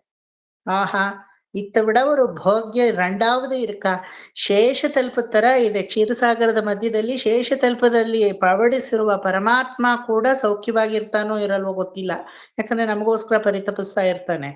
ಆದ್ರೆ ನಾವು 8ನೇ ಗರ್ಭದಲ್ಲಿ 8ನೇ ತಿಂಗಳಲ್ಲಿ ಅಷ್ಟು ಸೌಖ್ಯವಾಗಿ ಮಲಗಿರ್ತೀವಿ. ಇದಕ್ಕೆ ಹಿಂದಿನ ತಿಂಗಳು ಅಂತ ವಿಲಪ, ಅಂತಹ ಒಂದು ಹತ್ತು ಕರೆಯೋದು, ನನ್ನನ್ನು ಹೋಗ್ಲಾಡಿಸ್ಬಿಡು ಹೋಗ್ಲಾಡಿಸ್ಬಿಡು ಹೋಗ್ಲಾಡಿಸ್ಬಿಡು. ಅವಾಗ ಪರಮಾತ್ಮ ಹೇಳ್ತಾನೆ, ಈ ಒಂದು ಜಂತು ಸ್ತುತಿಯನ್ನ ನೀನು ಮತ್ತೆ ಮರುಕಳಿಸ್ಕೊಂಡು ನಿನ್ನ ಈ ಜನ್ಮದಲ್ಲೇ ನೀನು ಅರ್ಥ ಮಾಡ್ಕೊಂಡಿದ್ದೇ ಆದಲ್ಲಿ ನನ್ನ ಕೈ ಹಿಡಿಯುವ ಉಪಾಸನಾ ಮಾರ್ಗವನ್ನ ನೀನು ಕಂಡುಕೊಂಡಿದ್ದೇ ಆದಲ್ಲಿ ನಾನ್ ರೆಡಿಯಾಗಿದ್ದೀನಿ ನಿನ್ ಕೈ ಹಿಡಿಯಕ್ಕೆ. ನಿನ್ ಕೈ ನನ್ನ ಹತ್ರ ಬರ್ಬೇಕಷ್ಟೇ ಅಲ್ವಾ? ಕೆಸರಲ್ಲಿ ಬಿದ್ದವನ್ನ ಕೈ ಹಿಡಿಯಕ್ಕೆ ಅಂತ ಹಿಂಗ್ ಹೋಗ್ತೀವಿ ನಾವು. ಅವನ್ ಪಾಡ್ಗ ಅವನ್ ಹಾಯಾಗಿ ಕೆಸರಲ್ಲಿದ್ರೆ ನಾವು ಹೋಗ್ತೀವ? ಅವನು ಹಿಂಗ್ ಕೈ ಕೊಡ್ಬೇಕು, ಅವಾಗ ಎಳ್ಕೊಳಕ್ಕೆ ಪ್ರಯತ್ನ ಪಡ್ತೀವಿ. ಇಲ್ಲ ಇಲ್ಲ ಹೋಗಿ ನಾನಿಲ್ಲ ಹಾಯಾಗಿದ್ದೀನಿ ಅಂದ್ರೆ ಬಿದ್ದಿರು ಅಲ್ಲೇ ಅಂತ ಬಿಟ್ಟು ಬರ್ತಾ ಇರ್ತೀವಿ ಅಲ್ವಾ? ಸೊ ಸ್ವಪ್ರಯತ್ನ ಅನ್ನೋದು ತುಂಬಾ ಇಂಪಾರ್ಟೆಂಟು. ಪರಮಾತ್ಮ ಅವನ ಪ್ರಯತ್ನ ಅವನ್ ಪಟ್ಟಾಯ್ತು. ಉತ್ತಮೋತ್ತಮಜವಾದಂತಹ ಮನುಷ್ಯ ಜನ್ಮದವರೆಗೂ ಅವನು ಎಳ್ಕೊಂಡ್ ಬಂದಾಯ್ತು ನಿಮ್ಮನ್ನ. ಯಾವುದೋ ನಾಯಿ ಜನ್ಮ ಆಗಿದ್ದಾಗ ಜಂತು ಸ್ತುತಿ ಮಾಡಿದ್ರ? ಇಲ್ಲ. ಯಾವುದೋ ಕುರಿ ಜನ್ಮ ಆಗಿದ್ದಾಗ ಜಂತು ಸ್ತುತಿ ಮಾಡಿದ್ರ? ಇಲ್ಲ. ಎಲ್ಲಿವರೆಗೂ ಎಳ್ಕೊಂಡ್ ಬಂದ ಅವನು? ಮನುಷ್ಯ ಜನ್ಮದವರೆಗೂ ಎಳ್ಕೊಂಡ್ ಬಂದು ಬಿಸಾಕಿದ್ದಾನೆ. ಒಂದು ಪುರುಷ ಗರ್ಭದಿಂದ ಸ್ತ್ರೀ ಗರ್ಭಕ್ಕೆ ವರ್ಗಾವಣೆನೂ ಮಾಡಿಸಿದ್ದಾನೆ. ಅದು ಇಲ್ಲದೆ ಜ್ಞಾನವನ್ನು ಕೊಟ್ಬಿಟ್ಟಿದ್ದಾನೆ, ಅರಿವನ್ನು ಕೊಟ್ಟಿದ್ದಾನೆ. ಎಂತಹ ಪರಮ ವೈಕುಂಠವಾಸಿ, ಎಂತಹ ಮಹರ್ಷಿ ರಾಜರ್ಷಿ ಬ್ರಹ್ಮರ್ಷಿಗಳಿಗೆ ಅವನ ದರ್ಶನ ದುರ್ಲಭವೋ 7ನೇ ತಿಂಗಳಲ್ಲಿ ನೀವು ಅವನ ದರ್ಶನವನ್ನ ಮಾಡಿದ್ದೀರ. ಹೆಂಗಿದೆ ನೋಡಿ ನಮ್ ಸ್ಟೇಜ್. ಕೋಟಿ ಕೋಟಿ ಕೋಟಿ ದೇವಾನುದೇವತೆಗಳು 30 ಮುಕ್ಕೋಟಿ ದೇವತೆಗಳೆಲ್ಲ ತಲೆ ಕೀಳ ತೊಂಗಿನಾಳು ಅಂದ ಪರಮಪದನಾಥನೇ ನಿತ್ಯ ಸೂರಿ ಮಂಡಲದಲ್ಲಿ ಇರುವಂತಹ ಪರಮಪದ ವಿಷ್ಣುವನ್ನ, ಶ್ರೀಮನ್ನಾರಾಯಣನನ್ನ ದರ್ಶನಕ್ಕೆ ಆಗದೇ ಇರುವಂತಹ ರುದ್ರಾದಿ ದೇವತೆಗಳೇ ಪರಿತಪಿಸ್ತಾ ಇರೋ ಆ ಪರಂಧಾಮನನ್ನ ಓರ್ವ ಪಾಮರ ಎಕ್ಕಶ್ಚಿತ್ ಹುಲು ಮಾನವ 7ನೇ ತಿಂಗಳಲ್ಲಿ ಕಣ್ಣು ಬರ್ತಿ ಮನಸ್ಸು ಬರ್ತಿ ನೋಡ್ತಾನೆ. ಇದಕ್ಕಿಂತ ಕಾರುಣ್ಯ ಇನ್ನೇನಾದ್ರೂ ಇದೆಯಾ? இதை விட ஒண்ணு இருக்கா? பெருமாள் பண்றதுக்கு ಇನ್ನು என்ன இருக்கு? ರಿಯಲೈಸ್ ಮಾಡ್ಕೊಳ್ಳಲ್ಲ ನಾವು ಅಲ್ವಾ? ಸೊ ಆ 7ನೇ ತಿಂಗಳಲ್ಲಿ ಕತ್ತಿ ಕದರಿ ದಯವಿಟ್ಟು ನನ್ನನ್ನ ಹೊರಗಡೆ ತೆಗಿಬೇಡ ಅಂತ ಅಂಗಲಾಚಿದಾಗ, don't worry, I will rescue you. ಪುರಂದರದಾಸರಿಗೂ ಅದೇ ಹೇಳಿದ್ದು. ನಾರದರೇ, ವೀಣೆயும் கையுமா போங்கோ, உங்க வீணை தம்பூரமா மாறிடும், உங்க விபஞ்சி சிப்லாக்கட்டையே மாறிடும். நீங்க புரந்தரதாசரா இருந்து என்னுடைய பெருமையை ஊர் முழுக்க புகಟ್ಟವಾಯಾಗ ನಾನ್ ನಿಮ್ಮನ್ನ ರೆಸ್ಕ್ಯೂ ಮಾಡ್ತೀನಿ. ನಾರದರು ಹೇಳ್ತಾರೆ, ಇನ್ನೇನು ಹೊಟ್ಟೆ ಕಿಚ್ಚ ನಾರಾಯಣ? ತ್ರಿಲೋಕ ಸಂಚಾರಿಯಾಗಿ ನೆಮ್ಮದಿಯಾಗಿ ನಾರಾಯಣ ನಾರಾಯಣ ಅನ್ಕೊಂಡು ನನ್ ಪಾಡ್ ನಾನು ತಿರುಗ್ತಾ ಇದ್ದೀನಲ್ಲ, ನಿಂಗೇನಾದ್ರೂ ಬಂದ್ ಮಾಡದ್ ನನಗ? ನನ್ನ ನೋಡಿ ನಿಂಗೆ ನೆಮ್ಮದಿ ಸಹಿಸಕ್ ಆಗ್ತಾ ಇಲ್ವಾ? ಯಾಕೆ ಹಂಗೆ ಕೇಳ್ತೀರಾ? ಯಾಕಂದ್ರೆ ಮನುಷ್ಯ ಜನ್ಮ ದುರ್ಲಭ. ಆದ್ರೆ ಮನುಷ್ಯ ಜನ್ಮದಿಂದ ಮತ್ತೆ ನಿನ್ ಹತ್ರ ಬರೋದು ದುರ್ಲಭ. ಯಾಕಂದ್ರೆ ಅದು ಜಂತು, ಜಾರುವಂತಹ ಸ್ಥಳ, ವೆರಿ ಸ್ಲಿಪರಿ ಪ್ಲೇಸ್ ಅದು ಅಲ್ವಾ? ದೇವಪ್ರಯಾಗೋ ರುದ್ರಪ್ರಯಾಗೋ ಎಲ್ಲೋ ಸ್ನಾನಕ್ಕೆ ಹೋದ್ರೆ ಹುಷಾರು, ಜೋಕೆ ಎಲ್ಲಾರು ಜಾರ್ ಬಿಡ್ತೀರಾ ಅಂತೀವಿ ಒಂದು ಜಾಗದಲ್ಲಿ ಅಲ್ವಾ? ಆ ರೀತಿ ತುಂಬಾ ಜಾರಿಕೆಯಾದ ಪ್ಲೇಸು. ಇಲ್ಲಿ ಕಳಿಸ್ತಿದೆಯಲ್ಲ, ನಾ ಹೋಗಲ್ಲ. ನಾರದ್ರೆ ಆ ರೀತಿ ಜಾರಿದ್ದೇ ಆದಲ್ಲಿ ನಾ ಇದೀನಿ, ನಿಮ್ಮನ್ನ ಹಿಡ್ಕೊಳಕ್ಕೆ ಹೋಗ್ ಬನ್ನಿ ಅಂದ್ರು. ಪುರಂದರದಾಸರಾಗಿ ಅವರು ಬಂದ್ರು. ಅದೇ ಮಾತನ್ನೇ ನಾರಾಯಣನು ಹೇಳ್ತಾನೆ, ನಿನಗೆ ಜಂತುಸ್ತುತಿ ಅರ್ಥವಾಗುತ್ತೆ ಅಂದ್ರೆ ಆ ನಿನ್ನ ಜನ್ಮ ಕಡೆಯ ಜನ್ಮವಾಗುತ್ತೆ. ಮೇಲೂ ನೀನು ನನ್ನಲ್ಲಿ ಮಾಡಿರುವಂತಹ ಶರಣಾಗತಿಯನ್ನ ನಾ ಎಂದಿಗೂ ಮರೆಯಲ್ಲ. ನೀನು ಯಾವಾಗ ನನ್ನಲ್ಲಿ ಶರಣಾಗಿ ನನ್ನನ್ನೇ ನೀನು ಅನುವರ್ತಿಯಾಗಿ ಇಟ್ಕೊಂಡು ನನ್ನನ್ನೇ ನೀನು ಯಾವಾಗಲೂ ಸದಾ ಚಿಂತಿಸ್ತೀಯೋ, ಆವಾಗ ನೀನು ಮಾಡಿರುವಂತಹ 10 ವಿಧವಾದ ಶರಣಾಗತಿಗಳು ಅದನ್ನ ನಾನು ಎಂದಿಗೂ ಮರೆಯಲ್ಲ. ಯಾವುದದು 10 ವಿಧವಾದ ಶರಣಾಗತಿಗಳು? ಒಂದೊಂದಕ್ಕೂ ಮೀನಿಂಗ್ ಇದೆ.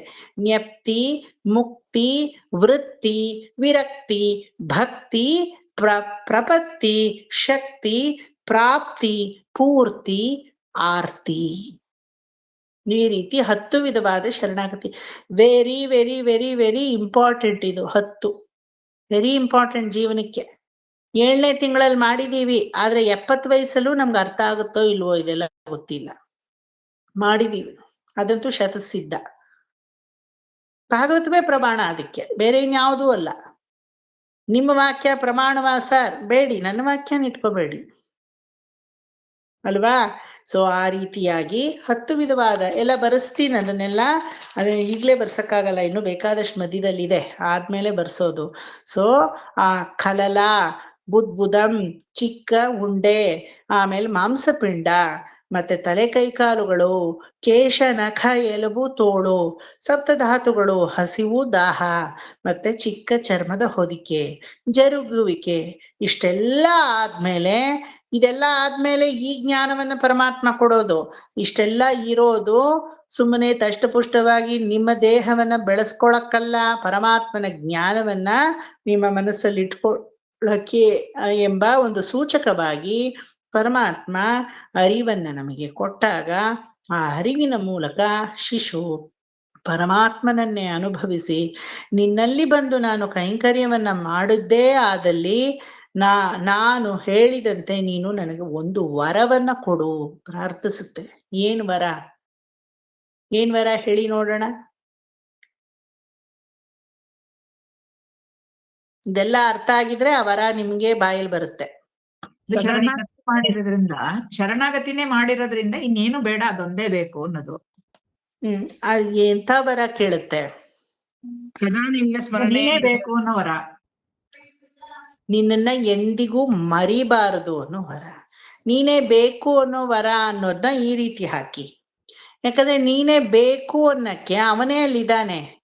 ನಾನ್ ನಿನ್ನ ವಸ್ತು ಅಂತ ಅದು ಕನ್ಸಿಡರ್ ಮಾಡಾಯ್ತು ಅಲ್ವಾ? ಸುಜಾತ ಆಂಟಿ, ಇದು ನನ್ ಶರೀರ ಅನ್ಕೋತೀರಾ? ವಿವೇಕ್, ನಾನು ಇವತ್ತು ಕ್ಲಾಸಿಗೆ ಬಂದಿದ್ದೀನಿ ನೋಡು ನನ್ ಶರೀರನ ಅಂತೀರಾ? ನೀವ್ ಅಲ್ಲಿ ಬಂದಿದ್ರೇನೆ ಗೊತ್ತು ನೀವು ಬಂದಿದ್ದೀರಾ ಅಂತ. ಅದಕ್ಕೊಂದು ಶರೀರದ ಲಿಂಕ್ ಕೊಡಲ್ವಲ್ಲ. ಪರಮಾತ್ಮನಲ್ಲಿ ನಾನು ಒಡನಾಟ ಮಾಡಿ ಅವನ ದಿವ್ಯ ಧಾಮವನ್ನ ರೂಪವನ್ನು ನೋಡ್ತಾ ಇದ್ದೀನಿ ಅಂದ್ರೆ ಪರಮಾತ್ಮ ನನ್ನ ವಸ್ತು, ನಾನು ಅವನ ವಸ್ತು ಅಷ್ಟೇ. ನೀನು ನನಗೆ ಬೇಕು ಅನ್ನೋ ಮಾತಿಗೆ ಅರ್ಥನೇ ಇರಲ್ಲ ಅಲ್ಲಿ ಅಲ್ವಾ? ಆದ್ರೆ ನನ್ನಲ್ಲಿ ಇರುವಂತಹ ನೀನು ನಾನು ಮರೆಯಲ್ಪಡಬಾರದು, ಅದಕ್ಕೆ ಅರ್ಥ ಇದೆ. ಮರೆಸಬಾರ್ದು ಅಲ್ವಾ? ನಾನು ಮರಿಲೇಬಾರ್ದು. ಇವತ್ತೊಂದಿನ ಸುಜಾತ ಆಂಟಿ ಬರ್ಲಿಲ್ಲ ಕ್ಲಾಸಿಗೆ ಅಂದ್ರೆ ನಾನು ನಿಮ್ಮನ್ನ ಮರ್ತೋಗ್ತೀನಾ? ಶಾರೀರಿಕವಾಗಿ ನಾ ಹೇಳೋದೇನು, ಇವತ್ತು ಆಬ್ಸೆಂಟ್, ಅವರು ಬಂದಿಲ್ಲ. ಯುವರ್ ಎಕ್ಸಿಸ್ಟೆನ್ಸ್ ಅಂದ್ರೆ ಅಹಂಕಾರ ತತ್ವ ಅನ್ನೋದಲ್ಲಿ ಇಲ್ಲ ಅಂತ ಹೇಳಬಹುದು. ಹಂಗೆ ಅಂತ ಭಾಗವತ ಕ್ಲಾಸ್ಗೂ ಸುಜಾತ ಆಂಟಿಗೂ ಸಂಬಂಧವಿಲ್ಲ ಅಂತ ಹೇಳಕ್ಕಾಗತ್ತಾ? ಸೊ ಇದನ್ನೇ ಮರೆಸುವುದು. ಮಾಯೆ ಅನ್ನೋದು ಮರೆಸುತ್ತೆ ಪರಮಾತ್ಮನನ್ನ. ಮರೆಸಿದ್ರು ಅವನಿಗೂ ನಿಮಗೂ ನಿಕಟವಾದ ಸಂಬಂಧ ಇದ್ದೇ ಇದೆ. ಆ ಸಂಬಂಧವನ್ನ ಯಾವುದರಿಂದಾನು ಕಡ್ದಾಕೊಳ್ಳಕ್ ಸಾಧ್ಯವೇ ಇಲ್ಲ. ಆದ್ರೆ ಮರೆಯಲ್ಪಟ್ಟಿದ್ದೀನಿ, ಅಜ್ಞಾನದಿಂದ, ಐಂದ್ರಿಯ ಸುಖಗಳಿಂದ ನಾನು ಮರೆಯಲ್ಪಟ್ಟಿದ್ದೀನಿ ಅಷ್ಟೇನೆ, ಮರೆಸಲ್ಪಟ್ಟಿದ್ದೀನಿ. ಆದ್ರೆ ಅದೇ ನೀವು உங்களுக்கு ತೆಳಿವು ಊಟ್ರದು ಅಂತ ಹೇಳ್ತೀವಿ. ತೆಳಿವು ಊಟ್ರದು ಅಂದ್ರೆ ಮರೆಯಲ್ಪಟ್ಟಿಲ್ಲ. ನನಗೊಂದೇ ಒಂದು ಚಿಕ್ಕ ವರವನ್ನ ಕೊಡು ಪರಮಾತ್ಮ, ನಾನು ನಿನ್ನನ್ನ ಎಂದಿಗೂ ಮರಿಬಾರ್ದು. ತುಂಬಾ ಮನಸ್ಸಿಲ್ದೇ ಇರೋ ಮನಸ್ಸಲ್ಲಿ ನಾನು 8ನೇ ತಿಂಗಳಿಗೆ ಕಾಲಿಡ್ತಾ ಇದ್ದೀನಿ, ಆದ್ರೆ ನಾನು ನಿನ್ನನ್ನ ಮರಿಬಾರ್ದು. 8ನೇ ತಿಂಗಳಲ್ಲಿ ಕಾಲಿಟ್ಟು ಮರೆಯೋದಲ್ಲ, ಎಂದಿಗೂ 80 ವಯಸ್ಸಾದ್ರೂ ಮರಿಬಾರ್ದು. ಆ ರೀತಿಯಾದಂತಹ ಒಂದು ಚಿಕ್ಕ ವರವನ್ನ ಕೊಡು ಸಾಕು ನನಗೆ, ಇನ್ನೇನು ಬೇಡ. ಅದರಿಂದಾನೇ ನಾನು ಎಷ್ಟೋ ಉತ್ತಮವಾದಂತಹ ಹಾದಿಗೆ ಬಂದ್ಬಿಡ್ತೀನಿ, ಮರೆಸ್ಬೇಡ ನನ್ನನ್ನ ಅಂತ ಅಂಗಲ ಹಚ್ಚಿದಾಗ ಕಣ್ಣನ್ನ ಒರೆಸ್ತಾನೆ ಭಗವಂತ. ಶಿಶುವಿನ ಕಣ್ಣನ್ನ ಒರೆಸ್ಬಿಟ್ಟು, ಅಳಬೇಡ, ನಿನ್ನನ್ನ ಪ್ಯೂರಿಫೈ ಮಾಡಕ್ಕೆ ಅಂತಾನೆ ನಾ ಪಾಡ್ಪಡ್ತಾ ಇದ್ದೀನಿ.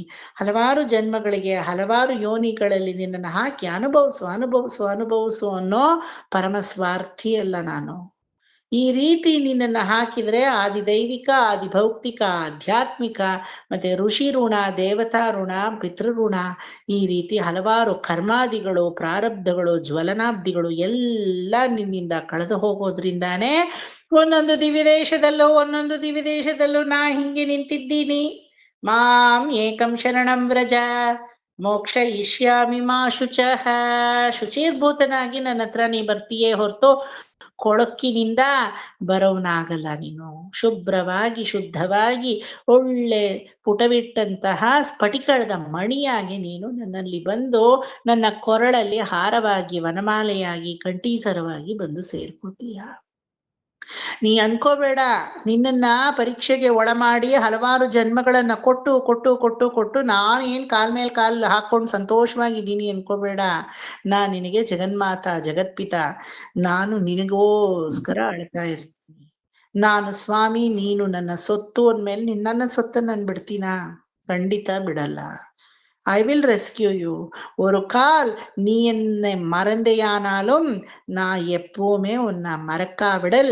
ಅಟ್ಲೀಸ್ಟ್ 20ನೇ ವಯಸ್ಸಲ್ಲೋ 50ನೇ ವಯಸ್ಸಲ್ಲೋ 60 ನಿಮ್ಮ ವಯಸ್ಸು ನೀವು ಇಟ್ಕೊಳ್ಳಿ.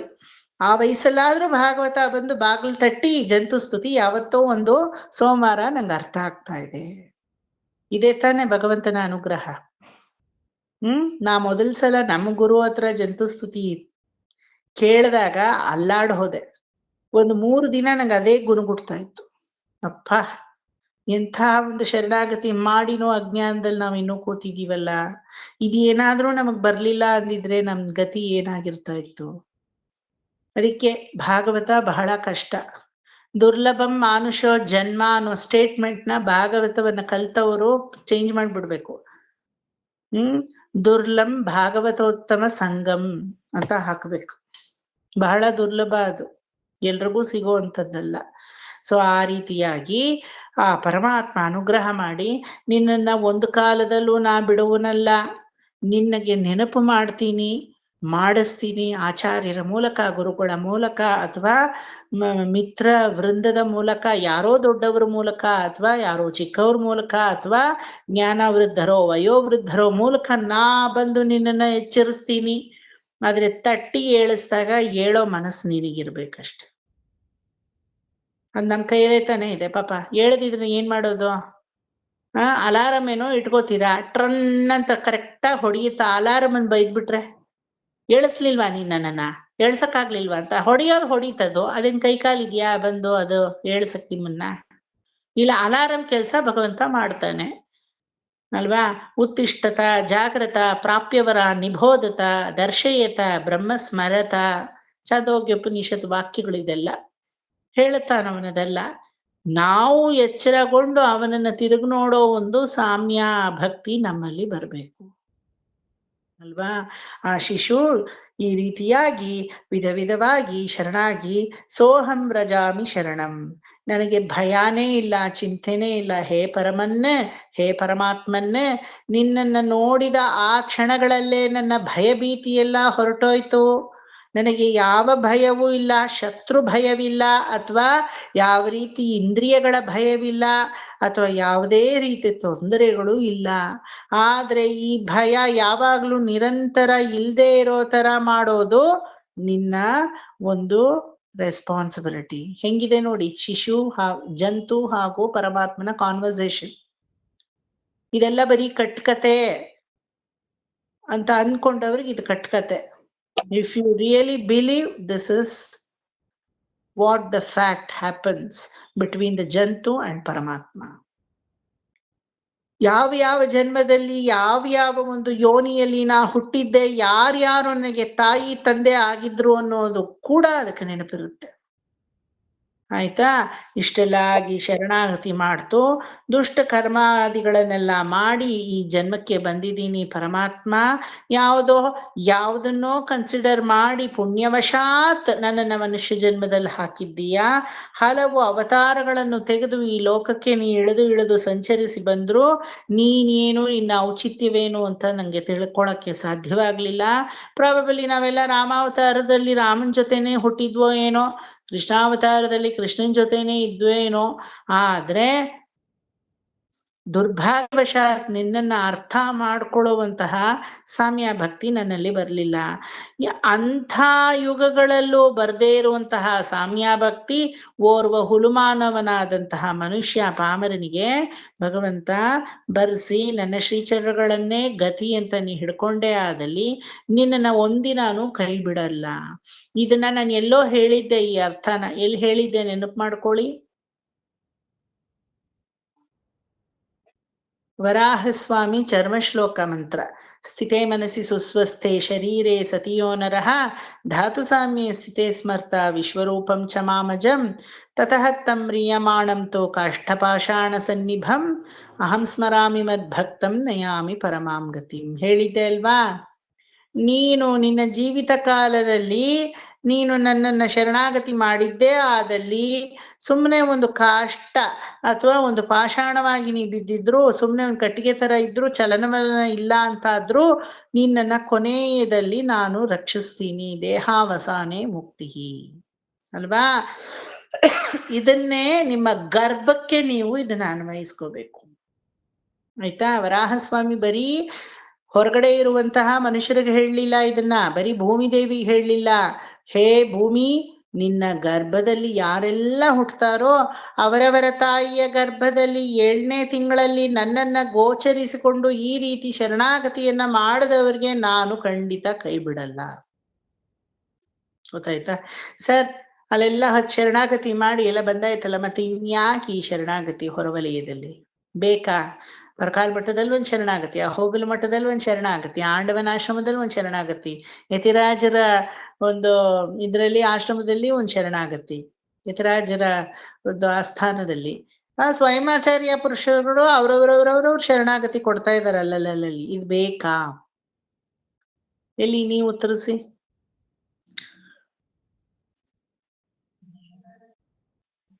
ಶರಣಾಗತಿ ಅಂದ್ರೆ ನೀವು ಜ್ಞಾಪಿಸೋದು ಅಂತ ಅಷ್ಟೇನೆ. ಮಾಡಿರ್ಬಹುದು, ಆದ್ರೆ ಇನ್ನೊಂದ್ಸಲಿ ನಾವು ಜ್ಞಾಪಿಸ್ಕೋಬೇಕು ಮಾಡಿರೋದನ್ನ ವೆರಿ ಗುಡ್. ಈಗ ನೋಡಿ ಒಂದ್ ಸ್ವಲ್ಪ ಫಿಲಾಸಫಿ ಆನ್ಸರ್ ಬರ್ತಾ ಇದೆ ಹೊರಗಡೆ. ಮಾಡಿರೋದನ್ನೇ ಮರುಕಳಿಸಿ ಜ್ಞಾಪಿಸಕ್ಕೆ ಒಂದು ಯಾಂತ್ರಿಕವಾಗಿ ಅಥವಾ ಒಂದು ದೈಹಿಕವಾದಂತಹ ರಿಚುಯಲ್ ಅಂತ ಆಚಾರ್ಯರು ಇಟ್ಟಿದ್ದಾರೆ. ನೀನ್ ಏನ್ ಮಾಡಿದೀಯೋ ಅದನ್ನ ಮತ್ ಮಾಡ್ತಾ ಇದೀಯಪ್ಪ ಅಲ್ವಾ. ಹಾಗಾದ್ರೆ ನಮ್ಮ ಆಚಾರ್ಯರುಗಳಲ್ಲಿ ಶರಣಾಗತಿಯನ್ನ ಮಾಡದೇ ಇರೋರು, ಅವರು ಮಾಡಿದ್ದಾರೆ, ಅವ್ರಿಗೆ ನೆನಪು ಮಾಡ್ಕೊಳ್ಳೋ ಅಂತಹ ಒಂದು ಆ ಇಂದ್ರಿಯಗಳು ಸಹಾಯ ಮಾಡಿಲ್ಲ. ಇನ್ನು ಭೋಗ್ಯವಾಗಿ ಯಾವುದೋ ಸುಖ ಅನ್ಕೊಂಡು ಕೂತಿದ್ದಾರೆ ಅಷ್ಟೇ. ಅದನ್ನೇ ಕೈಯನ್ನ ನೀಟದೇ ಇರೋದು ಅಂತ ಹೇಳೋದು.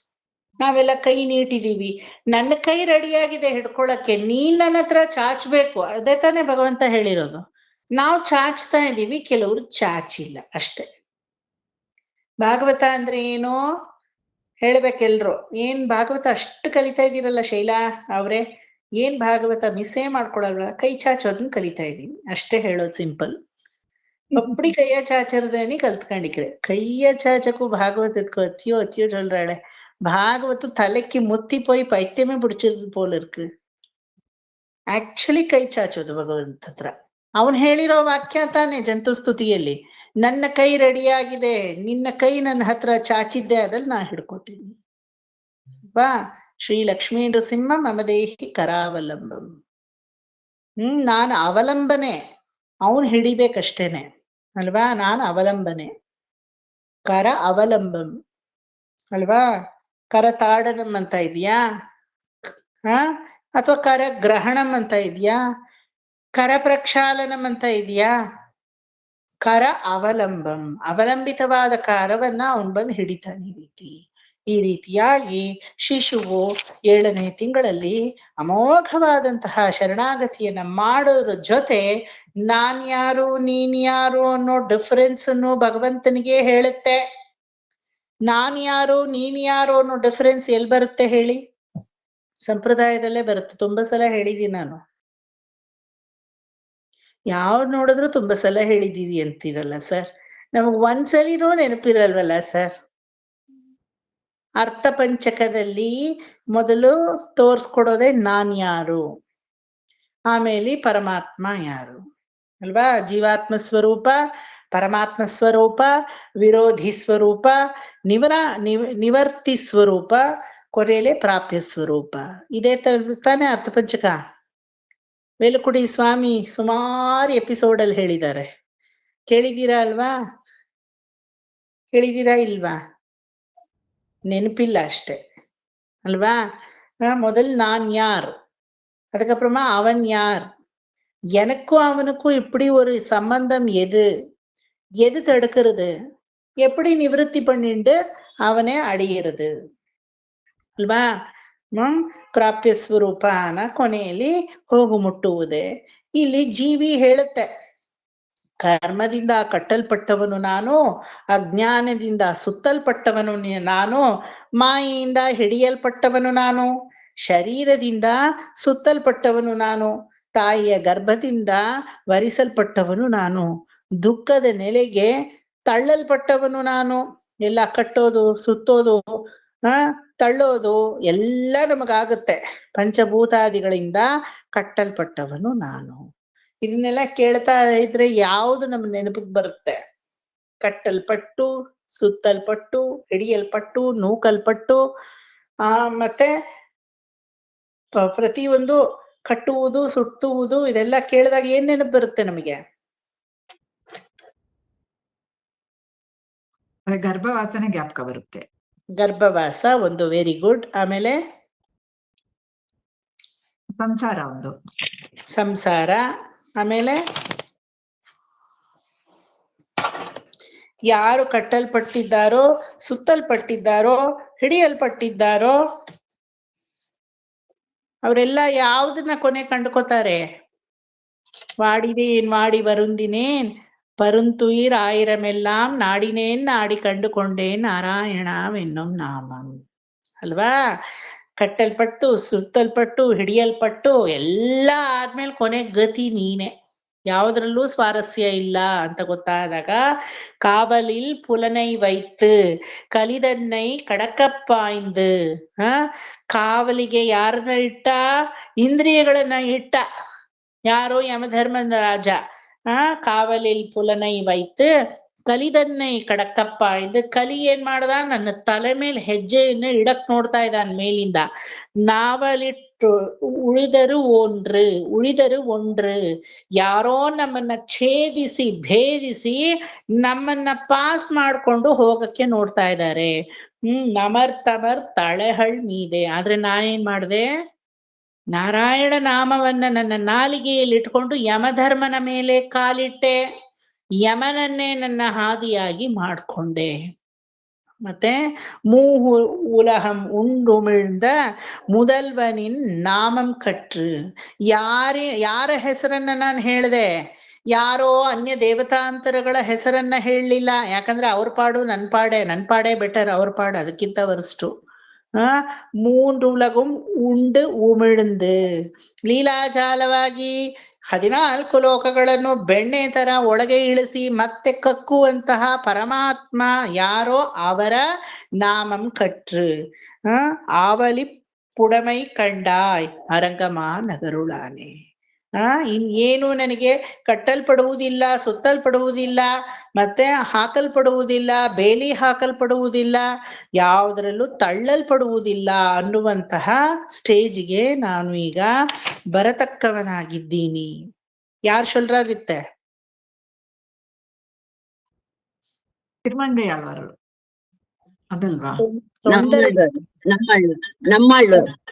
ತೊಂಡರಡಿ ಪುಡಿಯಾಳ್ವಾರು ತಿರುಮಾಲೆ ಪ್ರಬಂಧದಲ್ಲಿ ಹೇಳ್ತಾರೆ. ಮೊದಲು ಹೇಳಿದ್ದು ತಿರುಮಂಗೈಯಾಳ್ವಾರ್. ಕಂಡುಕೊಂಡೇನ್ ನಾರಾಯಣವೆನ್ನುಂ ನಾಮ, ನಾಡಿನೇನ್ ನಾಡಿ ವಾಡಿನೇನ್ ವರುಂದಿನೇನ್ ಅಂತ ಎಲ್ಲ ಹೇಳಿದ್ದು ತಿರುಮಂಗೈಯಾಳ್ವಾರ್.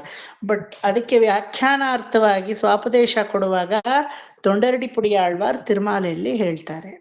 ಈ ರೀತಿಯೆಲ್ಲ ಯಾರೋ ಒಬ್ಬ ಕಲಿಪುರುಷ ನನ್ನ ತಲೆ ಮೇಲೆ ಕಾಲಿಡ್ಬೇಕು ಅಂತ ಹಿಂದ್ಗಡೆಯಿಂದ ಹೆಜ್ಜೆಯನ್ನು ಹಾಕ್ತಾ ಇರುವಾಗ್ಲೇ ನಾ ಏನ್ ಮಾಡ್ದೆ? ಜಗತ್ತಿಗೆ ಪರಬ್ರಹ್ಮ ವಸ್ತುವಾದಂತಹ ಪರಮಾತ್ಮನ ನಾಮವನ್ನ ಒಂದೇ ಸಲಿ ರಂಗಾ ಅಂದೆ ಸಾಕು. ನಾನ್ ಯಾರ ತಲೆ ಮೇಲೆ ಕಾಲಿಟ್ಟೆ? ಕಲಿಪುರುಷನ ಹೆಡ್ ಒಬ್ಬ ಇದಾನಲ್ಲ, ಯಾರು? ಯಮಧರ್ಮರಾಜ. ಅವನ ತಲೆ ಮೇಲೆ ಕಾವಲಿಲ್ ಪುಲನೈ ವೈತ್, ಯಾರ್ ನನ್ನ ಇಂದ್ರಿಯಗಳೇ ಕಾವಲಾಗಿ ಇದ್ನೋ ಅವನ ತಲೆ ಮೇಲೆ ನಮನ್ ತಮರ್ಹಳ್ ಅಂದ್ರೆ ಯಮಧರ್ಮರಾಜ ಅಂತ ತಮಿಳಲ್ಲಿ, ಆಯ್ತಾ? ತಮರ್ಹಳ್ ತಲೆಹಳ್ ಮೀದೆ, ಅವನ ತಲೆ ಮೇಲೆ ಕಾಲಿಟ್ಟು ಓಡದೆ. ಎಲ್ಲಿಗೆ ಓಡದೆ? ವೈಕುಂಠಕ್ಕೆ ಧಾವಿಸ್ದೆ ಒಂದೇ ಸಲ. ಆ ರೀತಿಯಾಗಿ ಒಂದು ತೆರಮೆ ನನಗೆ ಬಂತು. ಯಾವುದರಿಂದ?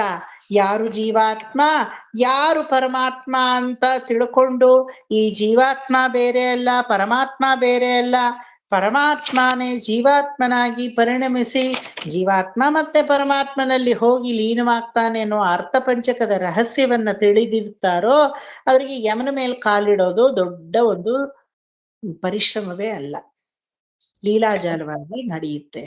ಸೊ ಈ ರೀತಿಯಾಗಿ ಜಂತುವಿಗೆ ಹೇಳ್ಕೊಡ್ತಾರೆ, ನಾಳೆ ದಿನ ನೀನ್ ಏನ್ ಮಾಡ್ಬೇಕು ಅಂದ್ರೆ ಒಂದು ಹೇಳ್ತೀನಿ ಕೇಳು, ಯಾವ ಯಮಧರ್ಮರಾಜ ಯಮಕಿಂಕರರು ನಿನ್ನನ್ನು ಹಿಡಿಯಕ್ಕೆ ಬರ್ತಾರೋ ಹೆದರ್ಕೊಂಡು ಅವರ ಘೋರವಾದ ರೂಪವನ್ನು ನೋಡಿ ಹೆದರ್ಕೊಂಡು ನೀನು ಬೆರಗಾಗಿ ಅವರಲ್ಲಿ ಹೋಗಿ ವಶವಾಗುವುದಲ್ಲ, ಬದಲಿಗೆ ಏನ್ ಮಾಡ್ಬೇಕು, ಯಮಪಾಶವನ್ನು ಕಿತ್ತು ಅವನ ತಲೆ ಮೇಲೆ ನಾನ್ ಕಾಲಿಡಬೇಕು. ಒಪ್ಕೋತೀರಾ? ಅಂದ್ರೆ ಒಟ್ಟರ್ಥ ಏನು, ಮರಣಕ್ಕೆ ಭಯ ಕೂಡುದು. ಶ್ರೀ ವೈಷ್ಣವ ಸಿದ್ಧಾಂತ ಮೊದಲು ಹೇಳೋದೇ ಇದು. நீ என்ன பண்ணியோ வெட்டியோ முதல்ல மரணத்துக்கு பயம் கூடாது, அவ்வளவுதான். மரண பயம் இப்போ உனக்கு அடுத்த நிமிஷமே மோட்சம், ரொம்ப சந்தோஷம், இனி இதை விட வேற வேணுமா? ಆ ರೀತಿ ಮರಣಕ್ಕೆ ಭಯ ಇಲ್ಲದೆ ಇರೋನು ಶುದ್ಧ ಜೀವಾತ್ಮನಾಗ್ತಾನೆ. ಸೊ ಕರ್ಮಗಳಿಂದ ಕಟ್ಟಲ್ಪಟ್ಟಿದ್ದೀನಿ, ಅಜ್ಞಾನದಿಂದ ಸುತ್ತಲ್ಪಟ್ಟಿದ್ದೀನಿ, ಮಾಯೆಯಿಂದ ಹಿಡಿಯಲ್ಪಟ್ಟಿದ್ದೀನಿ, ಶರೀರದಿಂದ ಕಟ್ಟಲ್ಪಟ್ಟಿದ್ದೀನಿ, ಇದೆಲ್ಲ ಹೊರಟೋಗುತ್ತೆ.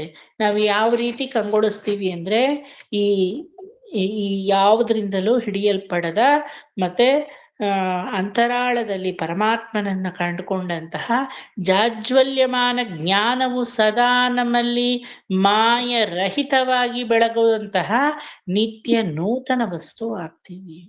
ಈ ರೀತಿ ನಿತ್ಯ ನೂತನನಾಗಿ ನೀನನ್ನ ಬಂದು ಸೇರ್ತೀಯ. ತಂ ಏನ ಒಂದೇ ಪರಂ ಪ್ರಕೃತಿ ಪುರುಷಯೋಹೋ. ಪ್ರಕೃತಿ ಬೇರೆ ಅಲ್ಲ, ಪುರುಷ ಬೇರೆ ಅಲ್ಲ. ಯಾವಾಗ ಪುರುಷನಿಂದ ಪ್ರಕೃತಿಯನ್ನು ಬೇರೆ ಮಾಡಿ ನೋಡ್ತೀನೋ ನಾನು ದೇಹದಿಂದ ನನ್ನನ್ನ ಅವಲೋಕನ ಮಾಡ್ಕೋತಾ ಇದ್ದೀನಿ ಅಂತ ಅರ್ಥ. ಯಾವಾಗ ಪುರುಷನಲ್ಲೇ ಈ ಪ್ರಕೃತಿಯನ್ನು ಇಟ್ಟು ನೋಡ್ತೀನೋ ನನ್ನಲ್ಲಿ ಅಂತರಾತ್ಮನಾಗಿ ದಿವ್ಯ ಸ್ವರೂಪವಾದ ಪರಮಾತ್ಮನ ಇರುವಿಕೆ ಇದೆ ಅಂತ ಅರ್ಥ. ಅರ್ಥ ಆಯ್ತಾ? ಇದೇದೋ வந்திருக்கு பாரு. இல்ல ಪೇಡ್ தெரியாது என்னமோ ಇದು. ಸೊ ಈ ರೀತಿಯಾಗಿ ನಮ್ಮಲ್ಲಿ ಅಹಂಕಾರ ಅನ್ನೋದು ಯಾವ ರೀತಿ ಮನೆ ಮಾಡಬೇಕು, ಅಹಂಕಾರ ಅನ್ನೋದು ಮನೆ ಮಾಡದೆ ಇರಬಾರ್ದು. ಆದ್ರೆ ಯಾವ ರೀತಿ ಮನೆಯನ್ನ ಮಾಡಬೇಕು ಅಂದ್ರೆ ನಾನು ಬೇರಲ್ಲ, ಅವನು ಬೇರಲ್ಲ, ಅವನ ಎಕ್ಸಿಸ್ಟೆನ್ಸ್ ಇದೆ ಅಂದ್ರೆ ನನ್ನ ಎಕ್ಸಿಸ್ಟೆನ್ಸ್ ಇದೆ ಅಲ್ವಾ? ಇದನ್ನ ಏನಂತ ಕರಿತೀರಾ ಅಹಂಕಾರವನ್ನ?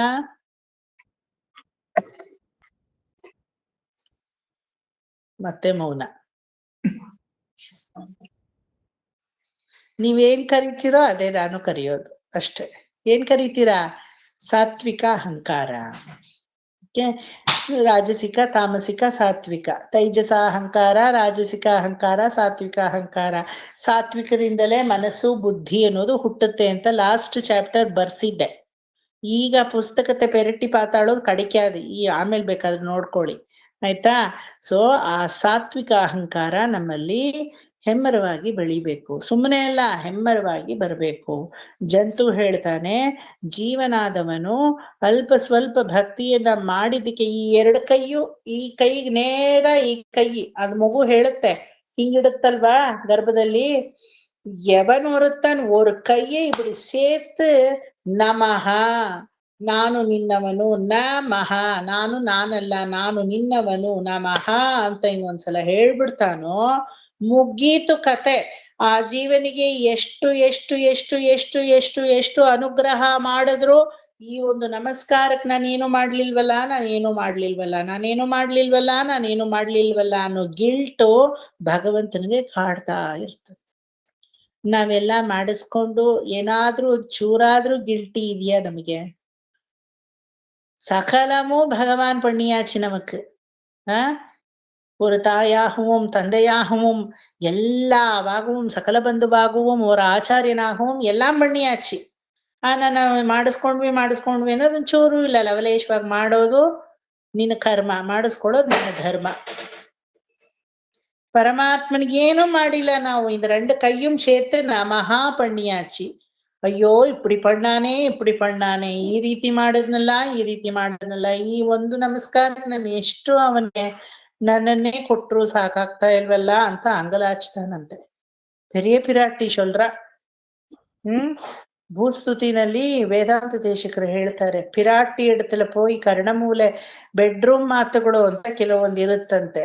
ಇವರಿಬ್ಬರು ಬೆಡ್ರೂಮ್ ಮಾತು ಏನು, ಪರಮಾತ್ಮ ಹಾಗೂ ಪ್ರಕೃತಿ ಪುರುಷಳಾದಂತಹ ಈ ಒಂದು ಅನವದ್ಯ ಪಾಯಿನಿ ಜೊತೆ ಏನು ಮಾತಾಡ್ತಾರೆ. ஐயோ இந்த ஆத்மா போய் எனக்கு இப்படி 2 கையும் சேர்த்து நான் ஒன்னவன் அப்படி சொல்லிடுத்தே, என்ன பண்ணட்டும் லக்ஷ்மி, நான் என்னதான் பண்ணுவேனோ இவருக்கு தெரியலையே, ನನ್ನನ್ನೇ ನಾನು ಕೊಟ್ರು ಸಾಕಾಗ್ತಾ ಇಲ್ವಲ್ಲ ಅನ್ನೋ ಕೊರಗು ದೇವರಿಗೆ. ಆ ಕೊರಗನ್ನ ನಾವ್ ಇಡ್ಬೇಕು ತಾನೆ. ನಾವ್ ಅದಕ್ಕೆ ಕೊರಗೆ ಇಟ್ಟಿಲ್ಲ, ಆರಾಮಾಗಿದ್ದೀವಿ. ಅಯ್ಯೋ ಪಾಪ ಪರಮಾತ್ಮನ ಕೊರಗಬೇಡ ಅಂತ ನಾವು ಚೆನ್ನಾಗಿದ್ದೀವಿ ಅಲ್ವಾ. ಸೊ ಆ ರೀತಿಯಾಗಿ ಆ ಶಿಶು ವಿಧವಾಗಿ ಸ್ತುತಿಯನ್ನ ಮಾಡಿ ಜಂತು ಸ್ತುತಿವಿನಲ್ಲಿ ಅಂಗಲಾಚಿದಾಗ, ಖಂಡಿತ ನಾನಿನ್ನು ಕೈ ಬಿಡಲ್ಲ, I will approach you, but at the right time you have to be awaken. ನಾನು ಏಳಿಸುವುದು ನನ್ನ ಕರ್ತವ್ಯವಾದ್ರೆ ಏಳುವುದು ನಿನ್ನ ಧರ್ಮ, ನೀನದ್ ಮಾಡ್ಲೇಬೇಕು. ನಾ ಏಳೆಲ್ಲ ಮಲಗಿರ್ತೀನಿ, ಇನ್ನೂ ಅಜ್ಞಾನ ಮುಂಗರ ತೂಕ ಕಡಲ ನನ್ನ ಸೌಖ್ಯಮ ತೂಂಗ್ರೆ ಅಂದ್ರೆ ಏನ್ ಮಾಡಕ್ಕಾಗತ್ತೆ ಅಲ್ವಾ. ಅದಕ್ಕೆ ತಿರುಪಾವೈನ ಏಳಿಸುವ ಸುಪ್ರಭಾತ ಅಂತ ಹೇಳಿ ಉಪನಿಷತ್ತಿಗೆ ಸಮವಾಗಿ ಹೇಳ್ತಾರೆ. 3880 ಪಾಶುರಗಳನ್ನು ಒಂದು ತಕ್ಕಡಿಲಿಡಿ. ಬರೀ ಆಂಡಾಳಲ ಈ ಒಂದು 30 ಪಾಶುರಗಳನ್ನ ಇನ್ನೊಂದು ತಕ್ಕಡಿಲಿ ಇಡಿ. ಇದರಿಂದ ಏಳದೇ ಇರೋರು ಅದ್ರ ಒಂದರಿಂದ ಎದ್ದು ಬಿಡ್ತಾರೆ. ಏಳೋರ್ ಎಂಬಾವಾಯ್ ಒவ்வொரு ಪಾಶುರತ್ತಲೂ ಏಳೋರ್ ಎಂಬಾವಾಯ್, ಮೇಲ್ 7 ಸಾಕು ಇನ್ನು ಮಲಗಿದ್ದು ಅಂತ ಅವಳು ಎಚ್ಚರಿಸ್ತಾಳೆ. ಆ ರೀತಿಯಾಗಿ ಈ ಎಚ್ಚರ ನಮ್ಗೆ ಈಗಾಗ್ಲೇ ಆಗೋಗಿದೆ. 7ನೇ ತಿಂಗಳಲ್ಲಿ 8ನೇ ತಿಂಗಳ ಕಾಲಿಗೆ ಇಟ್ವಿ. ஒரு மாய சுழல் போல அப்படி சுத்தித்து ಸುಳಿ ತರ ಒಂದು ಸುಂಟ್ರ ಗಾಳಿ ಹೆಂಗೆ ತೃಣಾವರ್ತ ಬಂದು ಕೃಷ್ಣನ ಗೊಯ್ ಅಂತ ಮೇಲೆ ಕರ್ಕೊಂಡು ಹೋದ್ನೋ, ಆ ರೀತಿ ಒಂದು ಗಾಳಿ ಬಂದು ಆವರಿಸಿತು. ಶಠ ಅನ್ನೋ ಗಾಳಿ ಹೊರಗಡೆ ಬಂದ್ಮೇಲೆ ಆವರಿಸೋದು ಅದೊಂದು ಗಾಳಿ. ತಾಯಿಯ ಗರ್ಭದಲ್ಲೇ 8ನೆಯ ಒಂದು ತಿಂಗಳಲ್ಲಿ ಬಂದು ಆವರಿಸಿದ್ದು 100 ಜನ್ಮ ಇರ್ಲಿ, ತಾನು ಯಾವ ಸ್ಥಿತಿಗತಿಗಳಲ್ಲಿ ಇದೀನಿ ಅನ್ನೋದು ಮರ್ತೋಯ್ತದೆ. ತಾನು ಯಾವ ಜನ್ಮದ ಒಂದು ಸ್ಥಿತಿಗತಿಗಳಲ್ಲಿ ಹೆಂಗೆ ಅಂದ್ರೆ, ಜೋರಾಗಿ ಮಳೆ ಬರ್ಬೇಕಾದ್ರೆ ಕರೆಂಟ್ ಹೋಗಿ ಫ್ಯೂಸು ಹೋಗ್ಬಿಡೋದು. ಅದ್ರಲ್ಲೂ ಇಂಟ್ರೆಸ್ಟಿಂಗ್ ಆಗಿ ಟಿವಿಗೆ ಯಾವ್ದಾದ್ರು ಒಂದು ಸೀರಿಯಲ್ ನೋಡ್ಬೇಕಾದ್ರೆ ಇದೇ ಸಿಚುಯೇಷನ್ ಅಲ್ವಾ. ಸೀರಿಯಲ್ನ ಎಕ್ಸಾಂಪಲ್ ಕೊಡೋದು. ಹರಿಕತೆ ನೋಡ್ಬೇಕಾದ್ರೆ, ಕಚೇರಿ ಕೇಳ್ಬೇಕಾದ್ರೆ ಅದನ್ನೆಲ್ಲ ನೋಡಿದ್ರೆ ತಾನೆ, ಕೇಳಿದ್ರೆ ತಾನೆ. ಸೀರಿಯಲ್ ದಿನಾ ಬರೋ ಬೊಂಬಾಟ್ ಸೀರಿಯಲ್ ಯಾವ್ದೋ ಒಂದು ಇರುತ್ತಲ್ಲ, ಈ ಮೆಗಾ ಸೀರಿಯಲ್, ಅದ್ ನೋಡ್ಬೇಕಾದ್ರೆ ಫ್ಯೂಸ್ ಹೋಗ್ಬಿಡ್ಬೋದು ಅಲ್ವಾ. ಅವಾಗ ಎಂಥ ವ್ಯಥೆ ನೋಡಿ. ಅಂಥ ವಿಲಪ ಇನ್ಯಾರಿಗೂ ಬೇಡ, ಶತ್ರುಗೂ ಬೇಡ. ಸೊ ಆ ತರ ಈಗ ಬಂದು ಬ್ಲಾಕ್ಔಟ್ ಆಗೋಯ್ತು. 8ನೇ ತಿಂಗಳಲ್ಲಿ ಪೂರ್ತಿ ಫ್ಯೂಸೇ ಹೊರಟೋಯ್ತು. ಯಾವ ಪರಮಾತ್ಮ ವೈಕುಂಠವಾಸಿಯಾಗಿ ಸುಪ್ರಸನ್ನನಾಗಿ ಸಹಸ್ರ ಸ್ಥೂಣ ಮಂಟಪದ ಮಧ್ಯದಲ್ಲಿ ಧರ್ಮಪೀಠದಲ್ಲಿ ಸ್ವಯಂ ಸ್ವಹ ಮಹಾಲಕ್ಷ್ಮಿ ಸಮರ್ಧನನಾಗಿ ತಾಯಾರೋಡೆ ನಮ್ಮ ಕಣ್ಣಿಗೆಲ್ಲ ಕಾಕ್ಷಿ ಕೊಡ್ತಾ ಇದ್ನೋ, ಪೂರ್ತಿ ಬ್ಲಾಕ್ಔಟ್. அப்படியே ಕುಪ್ರತಕ್ಕೆ ತಳ್ಳಿಯಾಚಿ, ಕೀழே ತಳ್ಳಿಯಾಚಿ, ತಳಕಂಬಳಕ ಆಗಾಯ್ತು. ಆ ವಾಯು ಏನ್ ಮಾಡ್ತು, ಹೊರಗಡೆಗೆ ತಂದು ಬಿಸಾಕಕ್ಕೆ ರೆಡಿ ಮಾಡಿ ನಮ್ಮನ್ನ ತಲೆ ಕೆಳಗಾಗಿ ಮಾಡ್ಬಿಡ್ತು. ನಾವೆಲ್ಲ ಉತ್ಥಾನ ಪಾದ್ರೆ ಅಲ್ವಾ,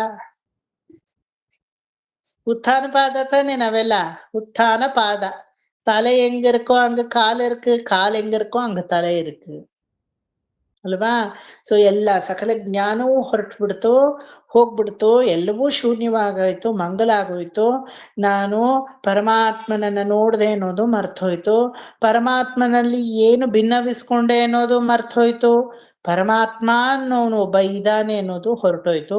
ದೇಹಾಭಿಮಾನ ಒಂದೇ ನಮಗೆ ತಲೆದೂರ್ತಾ ಇದೆ. ಈಗ ಇನ್ನೇನೂ ಇಲ್ಲ ದೇಹಾಭಿಮಾನ. How to rescue myself, how to ನನ್ನ ದೇಹವನ್ನ ನಾನು ಯಾವ ರೀತಿ ಕಾಪಾಡ್ಕೊಳ್ಳಿ.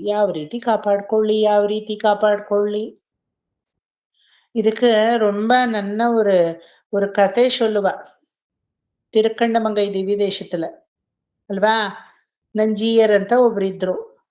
ಆ ನಂಜಿಯರು ಒಂದಿನ ಪಾಪ ತಿರುಕಂಡಮಂಗೈ ದೇವಸ್ಥಾನಕ್ಕೆ ಹೋಗ್ತಾ ಇದ್ದಾರೆ. ಪತ್ತರಾವಿ ಪೆರುಮಾಳ್ ಭಕ್ತವತ್ಸಲನ್ ಅಲ್ವಾ? ನಿತ್ತಿಲ ತೊತ್ತಿಲನಂತ ಅವನಿಗೆ ಹೆಸರು. ನಿತ್ಯ ಸೊತ್ತು ಅವನು. ತನ್ನ ದೇಹವನ್ನೇ ಹೆಂಗೆ ಕಾಪಾಡ್ಕೊಳ್ಳೋದು ಅನ್ನೋದೇ ಅವ್ರಿಗೊಂದು ದೊಡ್ಡ ಸಮಸ್ಯೆ ಆಗಿತ್ತು.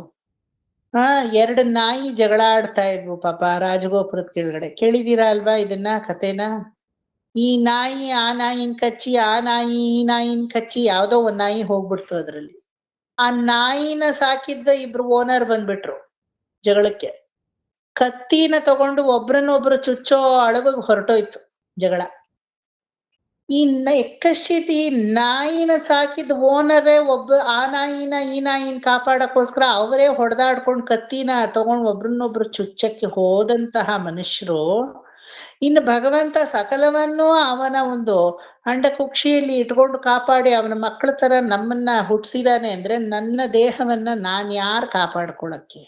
ಈ ನಾಯಿಗೋಸ್ಕರ ಅವ್ರ ಓನರೇ ಇಷ್ಟು ತನ್ನನ್ ಬಲಿ ಕೊಡಕ್ ರೆಡಿ ಆಗಿದ್ದಾರೆ ಅಂದ್ಮೇಲೆ ನನ್ನನ್ನ ರೆಸ್ಕ್ಯೂ ಮಾಡ್ಕೊಳ್ಳೋ ನಾನಾ? ಅವನಿದಾನೆ ಅಂತ ಅವತ್ತೇ ಎಲ್ಲವನ್ನು ಸರ್ವವನ್ನು ತರದ್ರು.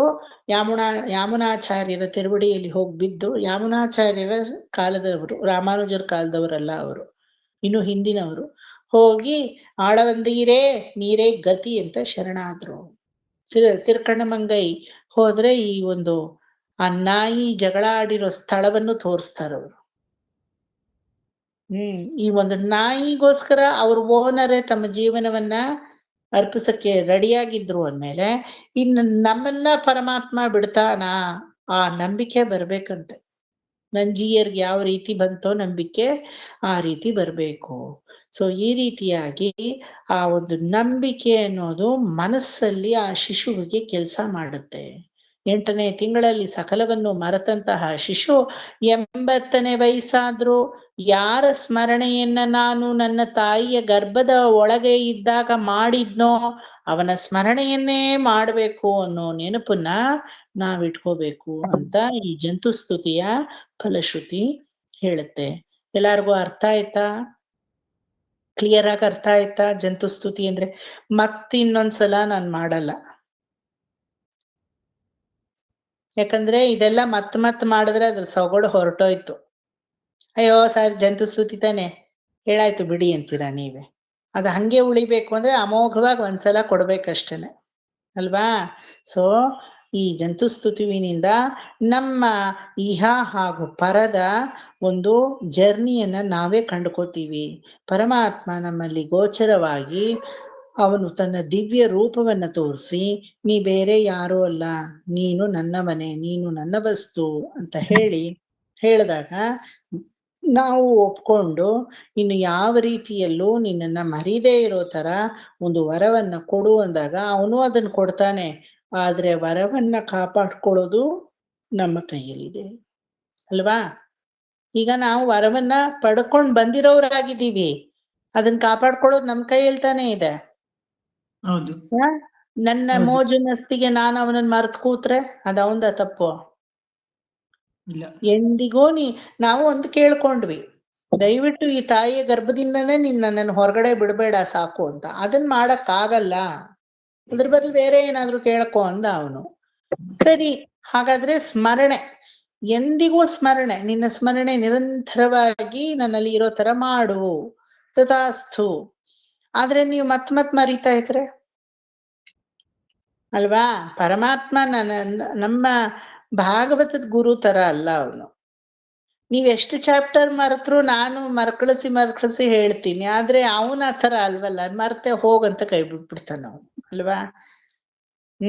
ಪರವಾಗಿಲ್ಲ, ಭಾಗವತ ಮರೆತ್ರು ಪರವಾಗಿಲ್ಲ, ಆದ್ರೆ ಭಾಗವತದ ಸಾರವನ್ನ ಯಾವ ಸ್ಟೂಡೆಂಟ್ಸು ಮರೆಯಲ್ಲ, ಅದಂತೂ ಅಕ್ಷರ ಸಹ ನಿಜ ಅಲ್ವಾ? ಯಾವುದೇ ಫೀಲ್ಡ್ ಟ್ರಿಪ್ ಹೋಗ್ಲಿ, ಎಷ್ಟೇ ಸಾರ್ ರಜಾ ಕೊಡ್ಲಿ, ಮತ್ತೆ ಭಾಗವತಕ್ಕೆ ಇಳಿದಾಯ್ತು, ರೆಗ್ಯುಲರ್ ಕ್ಲಾಸಿಗೆ ಬಂದಾಯ್ತು ಅಲ್ವಾ? ಸೊ ಹಿಂಗಾಗಿ ಜಂತು ಸ್ತುತಿವಿನಿಂದ ನಮ್ಮ ಉತ್ತಮೋತ್ತಮವಾದಂತಹ ಯಾವ ಸ್ಥಿತಿಗತಿಗಳಲ್ಲಿ ನಾನಿದ್ದು ಯಾವ ರೀತಿಯಲ್ಲಿ ಯಾವ ಉಪ್ಪರಿಗೆಯಿಂದ ಪರಮಾತ್ಮನಡೆಗೆ ಕೈ ಚಾಚಿ ಅವನ ಕೈ ಹತ್ರ ನನ್ನ ಕೈ ಹೋಗ್ಬೇಕು ಅಂತ ಗೊತ್ತಾಗುತ್ತೆ. ಇದೇ ಜಂತು ಸ್ತುತಿನ ಸಾರಾಂಶ. ಆದ್ರೆ ಇಷ್ಟಕ್ಕೆ ಮುಗಿಯಲ್ಲ, ಇನ್ನು ಕಾಲ್ಭಾಗ ಅಷ್ಟೇ ಆಗಿರೋದು. ಆ 10 ಶರಣಾಗತಿ ತುಂಬಾ ಮುಖ್ಯ. ಆ 10 ಶರಣಾಗತಿ ಆ ಶಿಶು ಹೆಂಗ್ ಮಾಡುತ್ತೆ, ಯಾವ ರೀತಿ ಮಾಡುತ್ತೆ, ಅದನ್ನ ಪರಮಾತ್ಮ ಯಾವ ರೀತಿ ಅಕ್ಸೆಪ್ಟ್ ಮಾಡ್ಕೊಳ್ತಾನೆ, ಅದು ಏನಕ್ಕೆ ಬರೀ 10 ಶರಣಾಗತಿ ಹೇಳಿರೋದು? ಶರಣಾಗತಿ ಅಂದ್ರೆ ಏನ್ ಅರ್ಥ? 1 ಸಲ ಮಾಡಿದ್ರೆ ಫಲಪ್ರಾಪ್ತಿ. ಅದೇನದು 10 ಸಲ ಮಾಡೋದು? ಆನಾಳ್ ಪಟ್ಟ ನಮ್ಮಾಳ್ವಾರೆ ಎತ್ತನ ಮಾಟಿ ಪಣ್ಣಾರ್ ಶರಣಾಗತಿ ಎಷ್ಟ್ ಸಲ ಮಾಡಿದ್ರು? ಎಷ್ಟ್ ಸಲ ಮಾಡಿದ್ರು ಗೊತ್ತಿಲ್ಲ ಸರ್. 5 ಸಲ ಮಾಡಿದ್ದಾರೆ ಅವರೇ ಶರಣಾಗತಿಯನ್ನ. ಮೊದಲ ಯಾರ ಹತ್ರ ಮಾಡಿದ್ರು? ಮೊದಲು கிளரொடு இளமை ಕೆಡುವುದನ್ ಮುನ್ನಂ ಮೂನಾಂಬತ್ತು ಪಾಶುರಂ. ಇಲ್ಲಿಯಾ ದಿವ್ಯ ಪ್ರಬಂಧವನ್ನ ಕಲ್ತವ್ರೆಲ್ಲ ಅರ್ಥಗಳನ್ನ ತಿಳ್ಕೋಬೇಕು. ಇಲ್ಲಿದ್ರೆ ಏನು ಗೊತ್ತಾಗಲ್ಲ ನಿಮಗೆ, ಕಲ್ತಿರ್ತೀರ ಅಷ್ಟೇನೆ. ಮೊದಲ ಶರಣಾಗತಿ ತಿರುಮಾಲರಂಚೋಲೈ ಅಳಗರ್ ಮೇಲೆ ಪಣ್ಣಾರ್ ಅಲ್ವಾ? ಆಮೇಲೆ ದೇವಂ ಒಂಡ್ರು ಮರಿಯೇನ್ ಆ ಪದಿಗದಲ್ಲಿ ಯಾರಿಗ್ ಮಾಡಿದ್ರು? ಶೈಲಾಂಟಿ ಏನೋ ಹೇಳಿದ್ರು, ಮಿಸ್ಸೇ ಆಗ್ಬಿಟ್ರು. ದೇವು ಒಂಡ್ರು ಮರಿಯೇನ್ ಯಾರಿಗ್ ಮಾಡಿದ್ರು? ತಿರ್ನರಿಯೂರಲ್ಲ, ತನ್ನ ಸ್ವಂತ ಊರಾದಂತಹ ಆದಿನಾಥನ್ ಪೊಲಿಂದ ನಿಂದ್ರಪಿರಾನ್ ಆಳ್ವಾರ್ ತಿರುನಗರಿಯಲ್ಲಿರುವಂತಹ ಆದಿನಾಥನ ಮೇಲೆ 2ನೇ ಶರಣಾಗತಿಯನ್ನ ಮಾಡಿದ್ರು. 3ನೇ ಶರಣಾಗತಿಯನ್ನ ತಿರುನರಿಯೂರ್ ನಂಬಿ ಪುರುಷೋತ್ತಮನ ಮೇಲೆ ಮಾಡಿದ್ರು. 4ನೇ ಶರಣಾಗತಿಯನ್ನ ಗೊತ್ತೇ ಇದೆ, ತಿರುಕ್ಕಣ್ಣಪುರಂ ಶೌರಿರಾಜ ಪೆರುಮಾಳ್ ಅಲ್ವಾ? ಆಮೇಲೆ 5ನೇ ಶರಣಾಗತಿ ಕಲಿಸ್ತು ಅವರಿಗೆ, ತಿರುವೆಂಗಡ ಮುಡಿಯಾನ್ ತಿರುಮಲೆ ತಿರುಮಲೆಯಪ್ಪನ್ ಅಗಲಿಗಿಲ್ಲೇನ್ ಇರೆಯುಂ என்று ಅಲರ್ ಮೇಲ್ ಮಂಗೈ ಉರೈಬಾರ್ಭ ಅಲ್ವಾ? ಈಗ ನಮಗೆ ವೇಲ್ಕುಡಿ ಸ್ವಾಮಿಯು ಅಡಿಕಡಿಯ ಇದೆ ಸೊಲ್ಲುವಾರ್. ಶರಣಾಗತಿಯನ್ನ ಒಂದ್ಮೇಲೆ ಮಾಡಿದ್ರೆ ತಾನೇ ಫಲಪ್ರಾಪ್ತಿ. ಅದೇನ್ 5 ಸಲ ಮಾಡೋದು? ನಾವೇ 10 ಸಲ ಮಾಡಿದೀವಂತೆ ಗರ್ಭದಲ್ಲಿ ಇದ್ಕೊಂಡು. ಬಾರಿ ಅವ್ರು 5 ಸಲ ಮಾಡೋದು ಹೆಚ್ಚ? ಇಲ್ಲ, 5ಕ್ಕೊಂದು ಅರ್ಥ ಇದೆ, 10ಕ್ಕೊಂದು ಅರ್ಥ ಇದೆ. ಆಯ್ತಾ? ಶರಣಾಗತಿ ಅಂದ್ರೇನೆ ಫಲಪ್ರಾಪ್ತಿ, 1 ಸಲ ಮಾಡಿದ್ರೆ ಸಾಕು. ಆದ್ರೆ ಆ 5 ಬೇರೆ ಬೇರೆ ಬೇರೆ ಬೇರೆ ಫಲಕ್ಕೆ, ಕೊನೆಯದು ಮೋಕ್ಷಕ್ಕೆ. ಹೌದು, ಆದ್ರೆ ಮೋಕ್ಷ ಅಂದ್ರೆ ಏನು ಅಂತ ಅರ್ಥ ಮಾಡ್ಕೊಳಕ್ಕೆ ಮಿಕ್ಕ 4 ಶರಣಾಗತಿ. ಅದೇ ರೀತಿ 10 ವಿಧವಾದ ಶರಣಾಗತಿ. ಈ ಒಟ್ಟು 15 ನೆಕ್ಸ್ಟ್ ಕ್ಲಾಸು ನಿಮ್ಗೆ ಎಕ್ಸ್ಪ್ಲೇನ್ ಮಾಡ್ತೀನಿ. ಈ ಕ್ಲಾಸ್ ಖಂಡಿತ ನಿಮ್ ತಲೆ ಒಳಕ್ ಹೋಗಲ್ಲ. ಸದ್ಯ ಜಂತು ಅಂದ್ರೆ ಏನು ತಲೆ ಒಳಕ್ ಹೋಗಿದೆ. ಜಾರುವವನು ಯಾವ ರೀತಿ ಸ್ತುತಿ ಮಾಡ್ದ ಖಂಡಿತ ತಲೆ ಒಳಕ್ ಹೋಗಿದೆ, ಇಲ್ಲ ಅಂತ ಅಲ್ಲ. ಅಲ್ಲಿ ಕಣ್ಣಂತೂ ಎಳೆದಿದೆ, ಕಣ್ಣು ಎಳೆದ್ರು ತಲೆ ಒಳಕ್ ಹೋಗಿದೆ. ಯಾರೋ ಕಣ್ಣು ಎಳೆದಾಗ ಬಡ್ದಂಗ್ ನಿಂಗ್ ಒಂದ್ಸಲ ಎದ್ದು ಏನೋ ಕೇಳಿದ್ರಿ ಇವ್ರು ಅಂತ ತಲೆ ಒಳಕ್ ಹೋಗಿಸ್ಕೊಂಡಿದ್ದೀರಾ ಕಷ್ಟಪಟ್ಟು, ಇಲ್ಲ ಅಂತ ಹೇಳಲ್ಲ. ಬಟ್ ಇದಕ್ ಮೇಲೆ 10 ಶರಣಾಗತಿ ತುಂಬಾ ಅಮೋಘವಾದದ್ದು. ಅದು ತುಂಬಾ explanation is very less, but ಅದರ ಫಲಿತಾಂಶ ಪ್ರಭಾವ ಇದೆಯಲ್ಲ ತುಂಬಾ ಜಾಸ್ತಿ. ಅದು ಸರಿಯಾಗಿ ಅರ್ಥ ಮಾಡ್ಕೋಬೇಕು. ಅದನ್ನ ನೆಕ್ಸ್ಟ್ ಕ್ಲಾಸು ಯಾವ ರೀತಿ ಅಂತ ನೋಡೋಣ. 10 ಶರಣಾಗತಿಗಳನ್ನ ಅರ್ಥ ಮಾಡಿಸಿ ನಂತರ ಇದರ ನೋಟ್ಸ್ ಬರ್ಸಿದ್ಮೇಲೆ ನಾ ಶ್ಲೋಕಕ್ಕೆ ಹೋಗೋದು. ಓಕೆ, ಶ್ಲೋಕ ಏನ್ 1 ಕ್ಲಾಸಲ್ಲಿ ಮುಗ್ದೋಗುತ್ತೆ, ದೊಡ್ಡ ವಿಚಾರ ಅಲ್ಲ. ಬಟ್ ಆ 10 ಶರಣಾಗತಿಗಳನ್ನ ಅರಗಿಸ್ಕೊಳ್ಳೋದು ತುಂಬಾ ದೊಡ್ಡ ವಿಚಾರ. ಸೊ ಇವತ್ತಿಂದ 2 ಕ್ಲಾಸಲ್ಲಿ ಶ್ಲೋಕ ಇರಲ್ವಾ ಮಮ್ಮ? ಇನ್ 2 ಕ್ಲಾಸಲ್ಲಿ ಶ್ಲೋಕ ಇರಲ್ವಾ? ಶ್ಲೋಕ ಇರಲ್ಲ ಅಂತ ಹೇಳಕ್ಕಾಗಲ್ಲ. ಸಮಯ ಸಿಕ್ಕಿದ್ರೆ ಶ್ಲೋಕವೂ ಮಾಡ್ತೀನಿ. ಯಾಕೆ ಕೇಳ್ತಾ ಇದ್ದೀರಾ? ನಾನು ತಿರುಪತಿಗೆ ಹೋಗ್ತಾ ಇದೀನಿ ನಾಳೆ, ಬುಕ್ ತಗೊಂಡ್ ಹೋಗ್ಬೇಕಾ ಹೇಗೆ ಅನ್ನೋದಕ್ಕೆ. ಓ, ಅದಕ್ಕ ಏನೇನೋ ತಗೊಂಡ್ ಹೋಗ್ತಿರಂತೆ. ಒಂದ್ ಬುಕ್ ತಗೊಂಡ್ ಹೋಗೋದ್ ಕಷ್ಟವಾ? ತಗೊಂಡ್ ಹೋಗಿ ಕೆಲ್ಸಕ್ ಬಾರ್ದೇ ಇರೋದೆಲ್ಲ ತುಂಬಿಸ್ಕೊಂಡ್ ಹೋಗಿರ್ತೀರ. ನಿಮ್ ಮೊಬೈಲ್ ನೋಡ್ಕೊಳ್ಳಿ, ಮಿನಿಮಮ್ 50 ಫೋನ್ ನಂಬರ್ ಆದ್ರೂ ಡಿಲೀಟ್ ಮಾಡ್ಬೋದು. ಈಗ ಮಾಡ್ಬೋದಾ? ಆದ್ರೂ ಏನೋ ಸಮಯಕ್ಕೆ ಬರುತ್ತೆ ಅಂತ ಇಟ್ಕೊಂಡಿದ್ದೀರಾ ಅಲ್ವಾ? 50 ವರ್ಷದಿಂದ ಇಟ್ಕೊಂಡಿರೋದು 5 ವರ್ಷಕ್ಕ ಸಮಯಕ್ಕೆ ಬರುತ್ತೆ, ಯಾವ್ದು ಬರಲ್ಲ, ಆದ್ರೂ ಇಟ್ಕೊಂಡಿರ್ತೀರಾ. ಒಂದ್ ಪುಸ್ತಕ ತಗೊಂಡ್ ಹೋಗೋದ್ ಕಷ್ಟವಾ? ನಮ್ಗೆ ಪರವಾಗಿಲ್ಲ, ಬಸ್ ಅಲ್ಲಿ ಟ್ರೈನ್ ಅಲ್ಲಿ ಹೋದ್ರೆ ಹೆವಿ ಆಗುತ್ತಲ್ಲ, ಅದಕ್ಕೋಸ್ಕರ ಕೇಳಿದೆ. ಯಾವ್ದ್ರಲ್ಲಿ ಹೋದ್ರು ಹೆವಿನೇ. ನಿಮ್ ಮೈಯನ್ ನೀವು ಹೊರಲ್ವಾ? ಟ್ರೈನಲ್ಲಿ ಹೋಗ್ತೀನಿ ಅಂತ ದಪ್ಪ ಕಮ್ಮಿ ಆಗ್ತೀರಾ? ಫ್ಲೈಟ್ ಅಲ್ಲಿ ಹೋಗ್ತೀನಿ ಅಂತ ಅಬಡಿಯೇ ಪೆರುತ್ತು ಬಿಡ್ರೇಳ? இல்லையே. ஒல்லியா போறது பெருக்கிறது இருந்தா அதுவும் ಕೊಂಚ ಕೊರಚಿಕಲ್ಲ இல்லையா?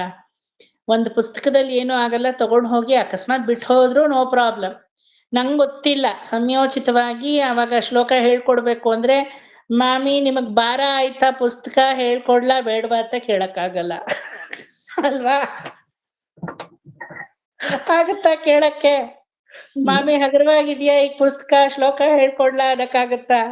ಬಾರ್ವೋ ಬಾರ್ವಿಲ್ವೋ, ಬೀಯಿಂಗ್ ಅ ಸ್ಟೂಡೆಂಟ್ ತಗೊಂಡ್ ಹೋಗೋದು ನಿಮ್ ಧರ್ಮ, ತಗೊಂಡ್ ಹೋಗಿ ಎಷ್ಟಿದೆ ಅಲ್ವಾ? ಸಮಯೋಚಿತವಾಗಿ ಹೆಂಗ ಕ್ಲಾಸಲ್ಲಿ ಏನ್ ಮೂಡುತ್ತೋ ನಾ ಅದು ಮಾಡ್ತೀನಿ. ನಿಮ್ಗಂತೂ ಅದು ಹೇಳಕ್ಕಾಗಲ್ಲ ಯಾವ ತರ ಅಂತ. ಯಾರೋ ಗೊತ್ತು, ಒಂದ್ ಸ್ವಲ್ಪ ಶ್ಲೋಕಗಳೇ ಮುಂದುವರ್ಸ್ಬಿಡೋಣ, ಆಮೇಲೆ ಇನ್ನೊಂದ್ ಸ್ವಲ್ಪ ಎಕ್ಸ್ಪ್ಲನೇಷನ್ ಇಟ್ಕೊಳ್ಳೋಣ ಅಂತ ಮೈಂಡ್ ಚೇಂಜ್ ಆದ್ರೆ ಆ ತರ ಮಾಡ್ತೀನಿ. ಓಕೆ, ಅರ್ಥ ಆಯ್ತಾ ಎಲ್ರಿಗೂ? ಮಾಮ ಇನ್ನೊಂದ್ 2 ದಿವಸ ಕೂತ್ಕೊಳ್ತೀವಿ ಪಾದಕ್ಕೆ. ನಮ್ಮ ಮನೆಯವ್ರಿಗೆ ಸ್ವಲ್ಪ ಟೈಮ್ ಆಗಿಲ್ಲ, ಬ್ಯುಸಿ ಆಗಿದ್ರು, ತಿರುಪ್ತಿಗ್ ಹೋಗಿದ್ರು ಅವರು ಸುಜಾತ್ ಅವ್ರ ಜೊತೆ ಸ್ವಲ್ಪ ಬ್ಯುಸಿ ಹಂಗಾಗಿ ಇನ್ನೊಂದ್ 2-3 ದಿವಸದಲ್ಲಿ ಬೆಳಿಗ್ಗೆ ಹೊತ್ತು ಬರ್ತೀವಿ. ನಮ್ಗೆ ಮಧ್ಯಾಹ್ನ ನಿಮ್ಗೆ ಕ್ಲಾಸ್ ಇರುತ್ತೆ, ಬೆಳಿಗ್ಗೆ ಹೊತ್ತೇ ಬಂದ್ಬಿಟ್ಟು ಕೊಟ್ಬಿಟ್ಟು ಬರ್ತೀವಿ. ಅದೇ ನೀವು ಏನ್ ಮಾಡಿ ಅಂದ್ರೆ ನಿಮ್ ಕ್ಲಾಸ್ ಇರೋ ದಿನಾನೇ ಕ್ಲಬ್ ಮಾಡ್ಕೊಳ್ಳಿ, ಸೊ ದಟ್ ಅಲ್ಲ ಅಷ್ಟೊತ್ತು ಅವ್ರು ಇರಲ್ಲ ಮಮ್ಮ, ನಮ್ಮ ಮನೆಯವರು. ಅದಕ್ಕೆ ಅವ್ರು ಮಧ್ಯಾಹ್ನ ಮಲ್ಕೋತಾರೆ, ನಾವು ಅಷ್ಟ್ರೊಳಗೆ ಬಂದು ಕೊಟ್ಬಿಟ್ಟು ಬರ್ತೀವಿ. ಇಲ್ಲೇ ಮಲಗ್ಲಿ, ಫೋನ್ ಮಾಡ್ಕೊಂಡ್ ಬರ್ತೀನಿ ನಿಮ್ಗೆ. ಅಲ್ಲ ಮಲಗೋದಿದ್ರೆ ಇಲ್ಲೇ ಮಲಗ್ಬೋದಲ್ಲ ಮಾಮಿ? ಬೇಡ ಪರವಾಗಿಲ್ಲ, ನಾನು ಅವ್ರಿಗೆ ಅಡ್ಜಸ್ಟ್ ಮಾಡ್ಕೊಂಡು ನಮ್ಮ ಮನೆಯವ್ರ ಟೈಮ್ ಅಡ್ಜಸ್ಟ್ ಮಾಡ್ಕೊಂಡ್ ಬರ್ತೀವಿ. ಸುಮ್ಮನೆ ಪಾದಕ್ಕೆ ಕೊಡಕ್ಕೆ ಅಂತ ಬರ್ಬೇಡಿ, ನಮ್ಮನೆಗೆ ಅಂತ ಬನ್ನಿ. ಆ ನೇವದಲ್ಲಾದ್ರೂ ಬರ್ತೀರಾ? ಅದೇ ಪಾದಕ್ಕೆ ಕೊಟ್ಟು ನಿಮ್ ಮನೇನು ನಮ್ಮ ಮನೆಯವ್ರು ನೋಡ್ದಂಗ ಆಗುತ್ತೆ ಅಂತಾನೆ ಅವರು ಕರ್ಕೊಂಡ್ ಬರ್ತೀನಿ. ಹಂಗಾಗಿ ಬನ್ನಿ, ಯಾವಾಗ ಬೇಕಾದ್ರೂ ಬನ್ನಿ. ಓಕೆ, ಫೋನ್ ಮಾಡಿ ಬರ್ತೀನಿ. 5 ಆದ್ಮೇಲೆ ಇರಲ್ಲ ಮಾಮಿ, ನಾವು 5th ಅದೇ ಇಲ್ಲ ಅಷ್ಟೊಳಗೆ ಬರ್ತೀವಿ, ಈ ವಾರದಲ್ಲೇ ಬರ್ತೀವಿ. 5th ದುಬೈಗೆ ಹೋಗ್ತಾ ಇದೀವಿ, ನಾವು ವಾಪಸ್ ರಿಟರ್ನ್ ಆಗೋದು 12th. ಅಯ್ಯೋ ನಾವೀಗ ಇನ್ 2-3 ದಿವಸದಲ್ಲಿ ಬಂದ್ಬಿಡ್ತೀವಿ, ಬುಧವಾರ ಗುರುವಾರದಲ್ಲಿ ಹಂಗ್ ಬರ್ತೀವಿ. ಸರಿ. 20-21 ಇರ್ತೀರಾ ಮಾಮ? ಇರ್ತೀವಿ, ಎಲ್ಲೂ ಇನ್ನು ಹೋಗೋದಿಲ್ಲ. ಫೀಲ್ಡ್ ಟ್ರಿಪ್ ಜೀರ್ಣ ಮಾಡ್ಕೊಳ್ಳೋದೇ ಸಾಕಾಗಿದೆ ಈಗ.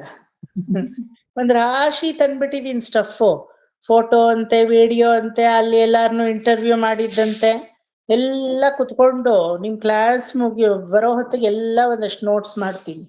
ಒಂದ್ ರಾಶಿ PhD ವರ್ಕ್ ಸೇರ್ಕೊಂಡಿದೆ. ನನಗೆ PhD ಗೋಸ್ಕರ ನಿಮಗ್